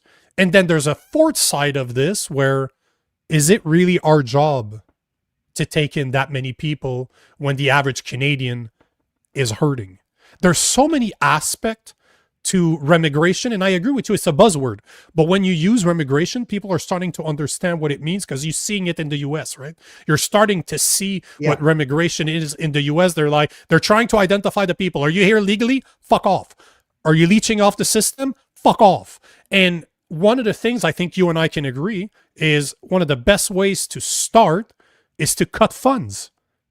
If you're not Canadian, you do not get access to social services. Right then and there, you're removing the people that are leeching off the system. Because you look at our asylum seeker, like just the way that the claims are handled, it used to be about 18 months to handle an asylum claim The minister came out a couple of months ago, said that it's closer to 3 years. Yeah, It absolutely. literally went from about 18 months, a year and a half ago, to almost 3 years. And they had, last time I checked, they had more than 240,000 asylum claims that were still pending from last year.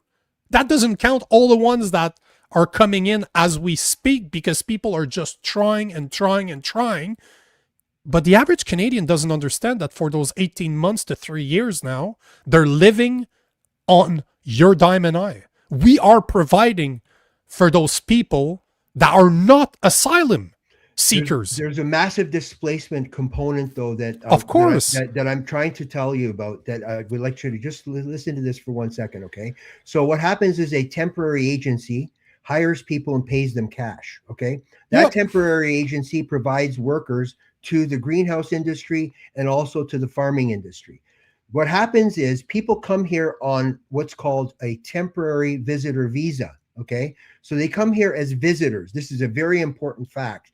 And I'd like you to talk to your group or whenever you're going to have this event taking place. There are people that come here, and they're in the millions across Canada, that come here under a visitor visa as if they're visiting, okay? What happens is they come here and then they work. And they work for these companies under a cash basis. So the company pays cash to the temporary supplier of employees. Okay, so it's like a temp service. So they pay them cash through temp service, and then they get bodies. Okay, so these bodies come and work for these greenhouses and come and work for the farms to do the labor that I, as a kid, used to do when I was growing up. All of us, when we were growing up, we would go work on the farm. We would pick fruit. We would pick tobacco. We would pick all the different things that needed to be picked during harvest time. And that's how students used to make their money. Students don't get those jobs anymore. What's happening now is temporary visitor visa workers come here under the radar. Okay, so these are people under the radar. They're taking jobs away from our students, taking jobs away from what would be like lower income people. But these are seasonal jobs that would be taken away by these workers. So this is another area that the corporations, the corporate farms, are getting away with basically paying dirt wages to people and then giving the cash to the temp agency, and then the temp agency divvies out the cash to people, and that's how they get paid. That is a reality, and that is not going to be in your statistic. That's not going to be in the regular form of people coming here into this country. This is under the radar stuff, okay? And these people also get benefits from our government, okay? Because they have all kinds of access to different kinds of services that they can get. And this is one of the things that people don't understand, is that the numbers are way higher than what we think. When we talk about remigration misses hundreds of thousands of people that are here taking jobs illegally from Canadians. And this is my point. That was the only point I wanted to make, is that's actually But happening. I fully agree with your point. I'm fully aware of your point. It's just the fact that it cannot be identified with a hard number is where it's problematic. To me, remigration, and we'll see where the two main organizations in Canada that are talking about this, what their end goal is. I don't want to talk for them because I want to let them explain it. But in my mind, the way that I see remigration is just one part of a massive issue that we have. We have a massive immigration problem, visitor problem, international student problem. This whole thing, we are being attacked on so many different different faces of our immigration. To me, it all falls down under immigration. It doesn't matter that you're international student, that you're a visitor visa. This to me falls all under people coming into the country, so however you want to call it. But we have a massive, massive problem on all aspect of people coming into Canada. Remigration is just one of the parts. How do you handle the people that are, some of the people, because not all of them obviously, but some of the people that are already here, leeching off the system. But that is just one part of the conversation. We just want to address that buzzword, as you said, that is remigration, because people are starting to learn about it. People are starting to hear about it. So how we're making that episode to kind of give them a platform to speak about this and have the very similar conversation to the one we're having, you and I, as we speak right now. What does it mean? But is what is the whole point of what's going on? How many aspects of our lives is that impacting? And that is what we're not realizing. When I say we, I'm talking the average Canadian doesn't realize how much of a problem that actually is. And remigration is just part of the problem. It's not most of the problem, it's just part of the problem. Because as you said, I spoke about this so many times, and they talked to us about a few hundred thousand temporary workers. I could show the data for more than 1.5 million a year, because the temporary worker is such a tiny little portion of it. And I'm trying to find the post that I did a couple of months ago because I had all the numbers in it, but it's just a tiny part of the problem. It's a huge number, man. It's a huge problem. Oh, yeah. And so is the illegal temporary for, like, I without getting into massive detail, because I'm in a lawsuit right now. I can say, this is what I can say right now. What I can say is that people come here as though they're vacationing, and they come here as though they're vacationing, and then they go and they work full time, and that takes that person working full time takes a Canadian's job away. What happens is the place where they work, they have what's called a cash account, and the cash account is then they take the money from the cash account and they pay a lump amount to the temporary employment service. So the temporary employment services are the cover for all these people that live here illegally and work here illegally, and that's in the tens of millions of dollars. Okay, we're talking about just here in the greenhouse industry. And so what they do is they depress wages. So what happens is the wages go down, they gets depressed. And this all really amplified a lot during COVID, because during COVID, and again, without ratting out anybody, I know people that work at the border, and they were basically told, just let people in, in. No questions asked, just let them in. Okay. We don't need to know whether or not they can afford to live, or whether they got money back in them. Just let them in this country. And it's in the millions of people. All right. And when you look at our unemployment, our unemployment statistics are false, because what happens is once you've already finished collecting your unemployment and you're no longer can collect any more unemployment, you then go into the underground economy. Okay. So that's what happens. You go into the underground economy where massive abuse, underpaid wages, working conditions that are absolutely lethal. That's what happens. And that's what the corporations, and it's the corporations, the corporations that are making this money. Okay, they're the ones that are benefiting off of this. They're the ones that are profiting off of this. So there is a benefit here. And it's not to you and I, it's not to the average Canadian, it's to the corporations that are parasites in this country that feed off of our country. Those corporations need to be completely exposed 100%. And those corporations are in insurance, they're in the greenhouse industry, they're in the farming community, the farming industry. Okay, all these large corporate farms, all the large corporate meat packing, all of these large corporations that are in our food supply are taking advantage of these systems and destroying our way of life. Okay. Just look at Brookfield being the perfect example. I speak against Brookfield all the time because I know the investments that they have, and I can pinpoint every single policy that Mark's Carney is pushing in Canada has some type of impact on Brookfield. Every single policy he's pushing, Brookfield can supply the solution to the problem he's creating. So that there's no doubt in my mind. And unfortunately, we don't want to talk about that because people are not ready to listen. No, it's too complicated for them to hear that. But it's not, because I talk about it all the time. I point it out literally every single time I find he proposes something. I'm like, okay, let's go back to the list of stuff that Brookfield has. Here is why he's talking about it. I always talk about those things, but here's the post I was talking about. I posted it about 3 months ago. Temporary foreign worker program only represents about 13% of all the temporary workers right now that we know of in Canada. In 2023, that was the last statistics that I could find. 185,000 temporary foreign worker program permits were issued. 682,000 international student visa came with work permits, and 765,000 international mobility program permits came. That's a program they never talk about. Yeah. But that is the only program in Canada that allows somebody to come in Canada that will work for, let's say, Tim Hortons, because they're supposed to run an assessment based on the environment and the area that they're in, to say an IMP, as they call it, to say, oh shit, are we lacking the resources? Is there no Canadians to do the job?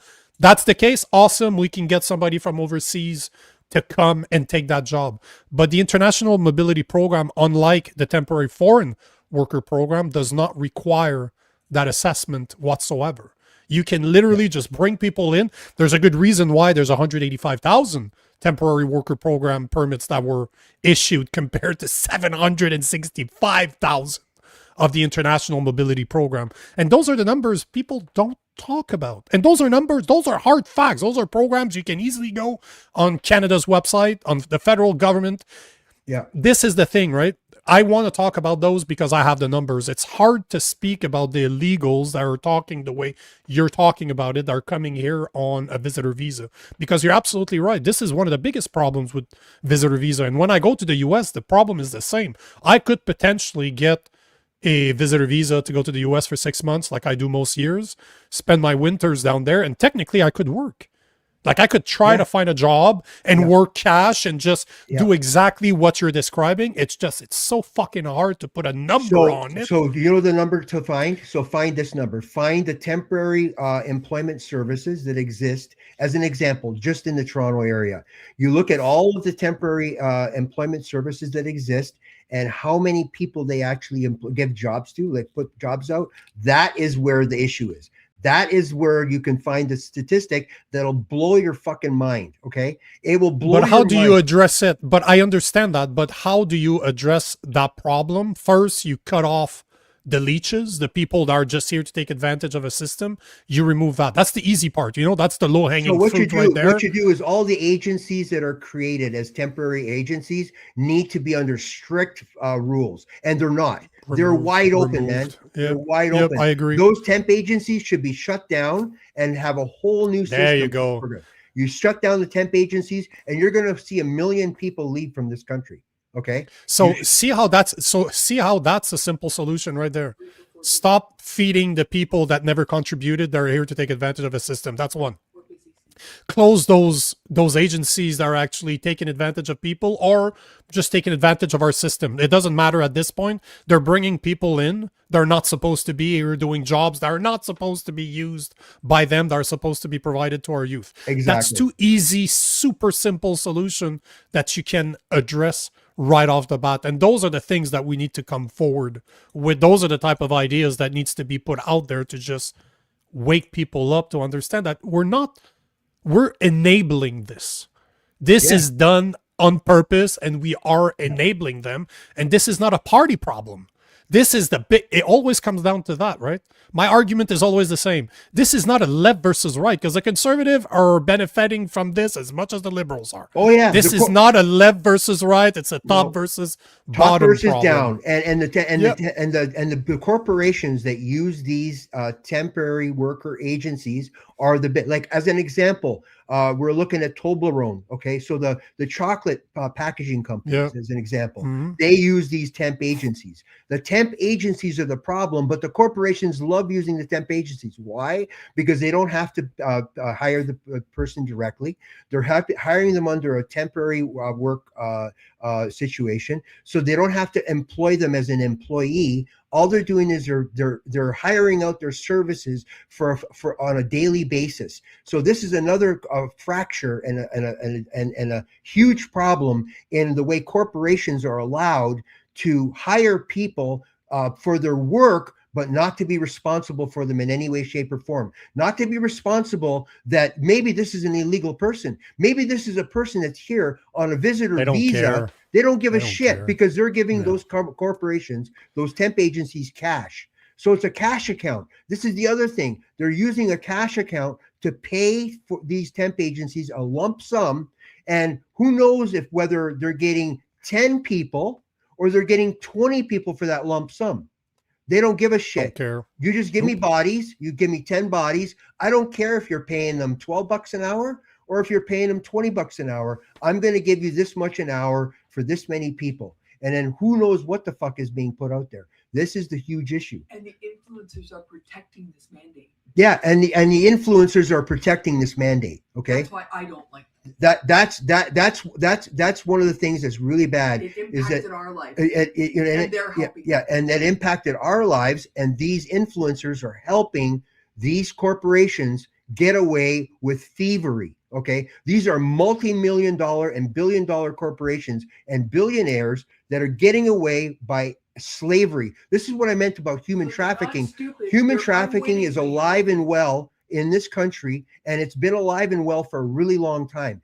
And unfortunately, when we talk about remigration, we also have to understand that the people that are being human trafficked, they're coming from a fucking communist country, or they're coming from a place where they got nothing and they got a gun to their head, or they can come to this country because they're being given the promised land, milk and honey. Okay, they're coming in here into this country saying you don't have to change your culture, you don't have to fit in. Of course you don't have to fit in, because all you're going to be is a human trafficked slave, and to benefit the corporations. So this is the corporations that are the problem in this country, as much as the people that are coming here to take advantage of the system. And yes, there are many people that take advantage of our system. There are many people that are coming here knowing that they're going to take advantage of our health care, knowing they're going to take advantage of our employment situations, and all the rest of it. But there's a big demographic that are coming here running from hell to come here and creating hell for Canadians, because Canadians are being fired en masse, being replaced by those slaves. So these are the corporations that are doing this. And it's not just Brookfield. You look at every single conservative, heavy-duty conservative, from the Mulrooney era on down, okay? They're all part of the problem. They're all part of this corruption. They're all part of the system at the end of the day. It's always been it was originally a conservative problem. Because normally corporations were backed by the conservative. Yeah. It's only recently that you see liberals and even Democrats in the US really pushing big corp. Yeah. But that just shows to you that they're all part of the same system. At the end, Absolutely. if that doesn't wake people up to say that they all work for the same people, that political parties don't matter anymore, what the conservatives would do 20 years ago, the liberals are doing it now. There's no difference anymore. They're the fucking same. Yeah, they are.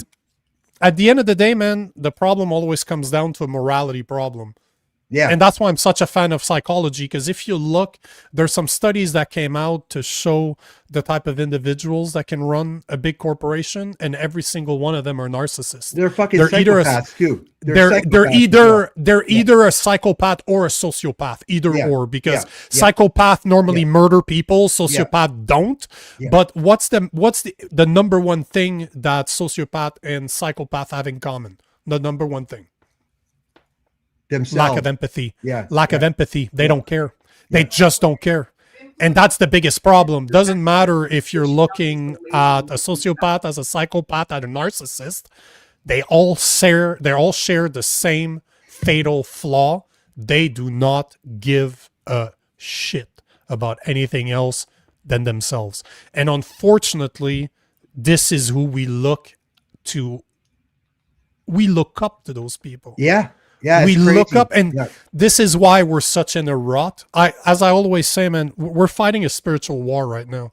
Everything we've been talking about for the past 2 hours are all problems that are only in existence because we allow them to exist, because we are morally rotten.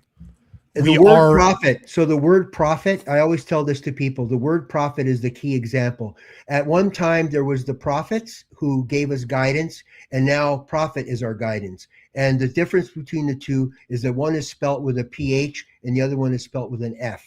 Okay. And prophet is about money. Okay. So the gods of today are money. Okay. At the end of the day, everybody is selling themselves Fame, money, whatever. Narcissism, and that's why I said, these people that are in these positions of social influence, social media influence, are destroying our country because they're leading people over a cliff, and they're selling a complete political kabuki theater to these people, thinking that they're going to be able to vote themselves out of the hell that they're in, not realizing that both sides, the liberals and the conservatives, are working in lockstep to take this country and to change it into the Century Project, where we're going to have 100 million slaves in this country, feeding who? They're going to feed the oligarchs. And that's where we're going. We're having this fast shift in this country to having strictly poor people and slaves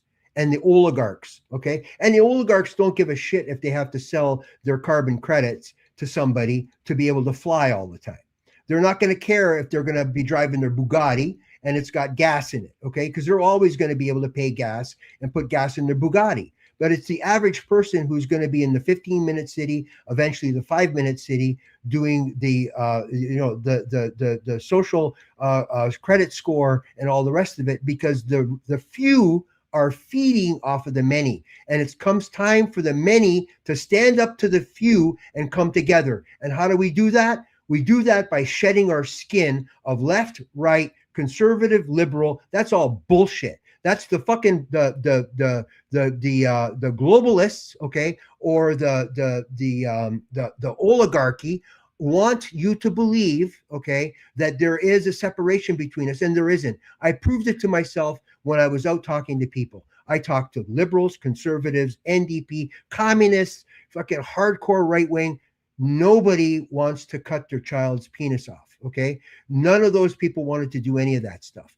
Nobody wants other people to suffer. I never, not once did I ever see anybody or hear anybody say that they wanted somebody else to suffer or to be depraved or any of those things.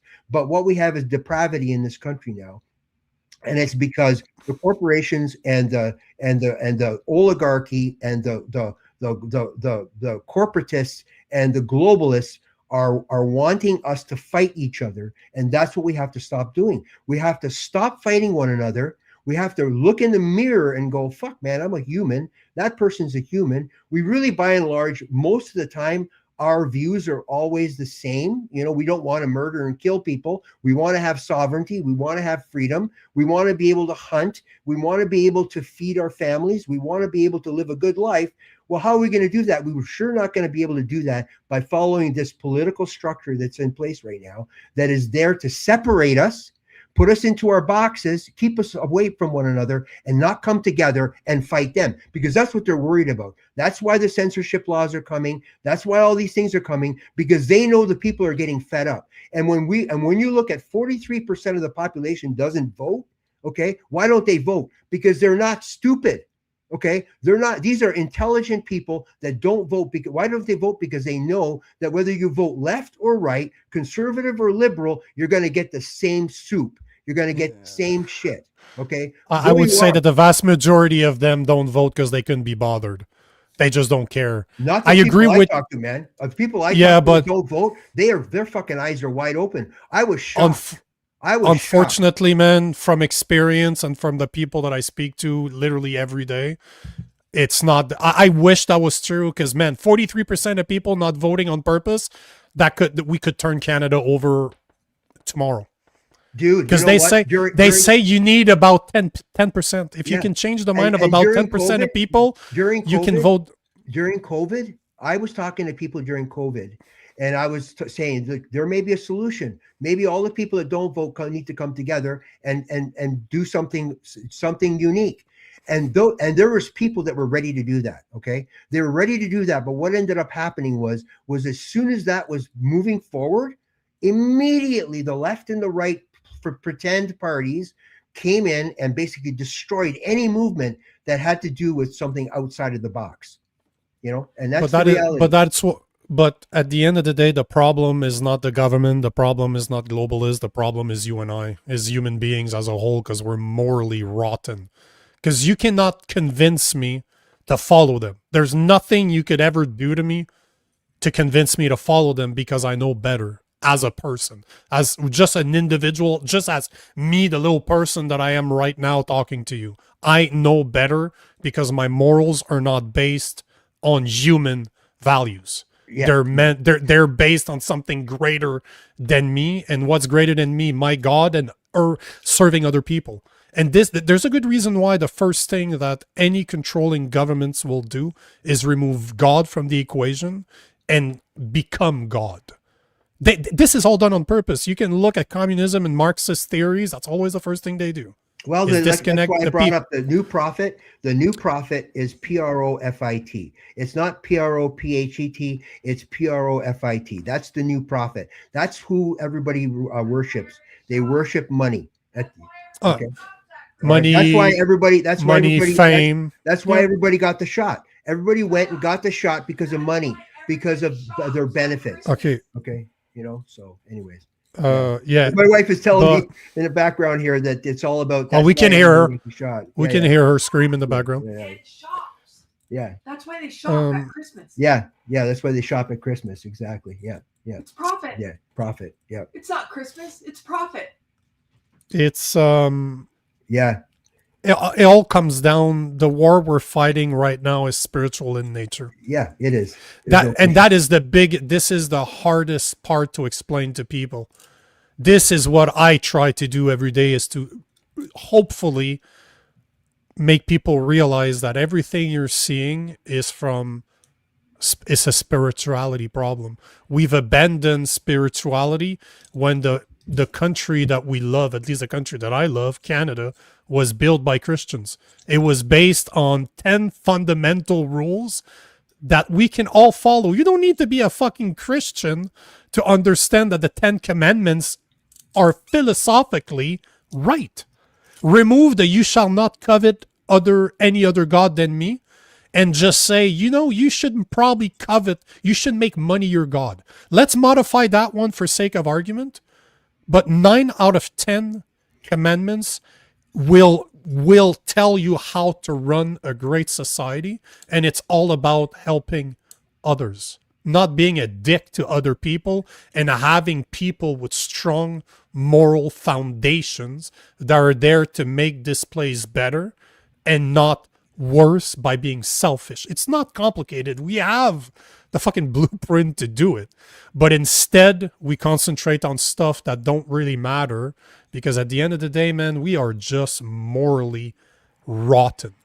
And as individual, we're so rotten. And to add to what you're saying, when I was growing up as a kid, I always thought that Canada was free and sovereign, like my American brothers and sisters, who I visited all the time, because I live on the border. I've lived on the border. I have spent so much time in the United States. It's not funny. And fundamentally, what I've come to understand is that Canada was never free. We were always the serfs and the servants to the crown. Okay, that's why we have crown lands. And so Canadians have faked themselves into believing that they were sovereign and free. They're not. What we are is we are the subjects of the monarchy. We are still subjects of that same monarchy. And until we actually become a free people and a sovereign country, we will always be serfs. When I hear about people talking about, the old Canadians and all, what they did was they fought and bled and gave their lives for the crown, not for freedom. They gave their blood and their lives for the crown, and we still are part of the crown. We still kiss the ring, and we still swear allegiance to the king and the monarchy. And until we stop swearing allegiance to that, until we actually are, like you said, if you want to be a real Christian, you're not going to be swearing allegiance, kissing the crown. You're going to be swearing allegiance to God, and that's what you're going to be doing. And it's got nothing to do with the king, the crown, or the monarchy at the end of the day. So we will be free when we're free of being serfs and slaves of the crown. That's the only time we're truly going to be free at the end of the day. So I'll finish by simply saying this, that the system is working as intended. Yeah. That's 100%. Yeah, 100%. Yeah. And this is the biggest lie we were ever fed, Yeah. is that we were free. And we fight for that lie. Yeah, we fight for that lie. It's crazy. We fight for that lie. I'm glad that, you see it as the same as I do, where we are fighting for a lie, and it's now time to fight for the truth. at the end of the day. Perfect way to finish it right there. I don't have anything to add to that because I couldn't agree with that more. Hey, thanks a lot for coming on, man. I appreciate it very much. I know Yeah, that man. we're both combative, but we have the same spirit and we have the same goal, and that is that people be free. That's the whole thing. You know, those are the type of conversations that we need to have all the time. Yeah, Because I appreciate it's it. okay to, it's okay to disagree, because that's one of the biggest lies we've ever fed, that you should never speak to people you disagree with, when on the contrary. Plus, we could have the same intent at the end of the day. We will not approach it the same way because we're different. Yeah. And that's absolutely. okay. That's not a bad thing. That's a great thing, because you're going to appeal to people that I won't appeal to, and vice versa. And that's what we need. We need more people talking about it in their own way to approach different people, but to bring them to the same conclusion. Because that's all we can do is show the way. You can bring a horse to water, can't force it to drink. You No. can't. And I know for a fact that if we were on a battlefield together, we'd be fighting on the same side. So Amen. That's the bottom line, brother. Okay. So 100%. Great thanks for coming conversation. on. Thanks for having Yeah, me. yeah. Absolutely. It was a pleasure, man. Make yourself a wonderful day. Keep fighting. And remember, we got to take back this country, not just from the oligarchs. We got to take it back from the crown as well. We need to be free once and for all. Okay. Peace, brother. Amen, brother. Make yourself a good one. You too, man.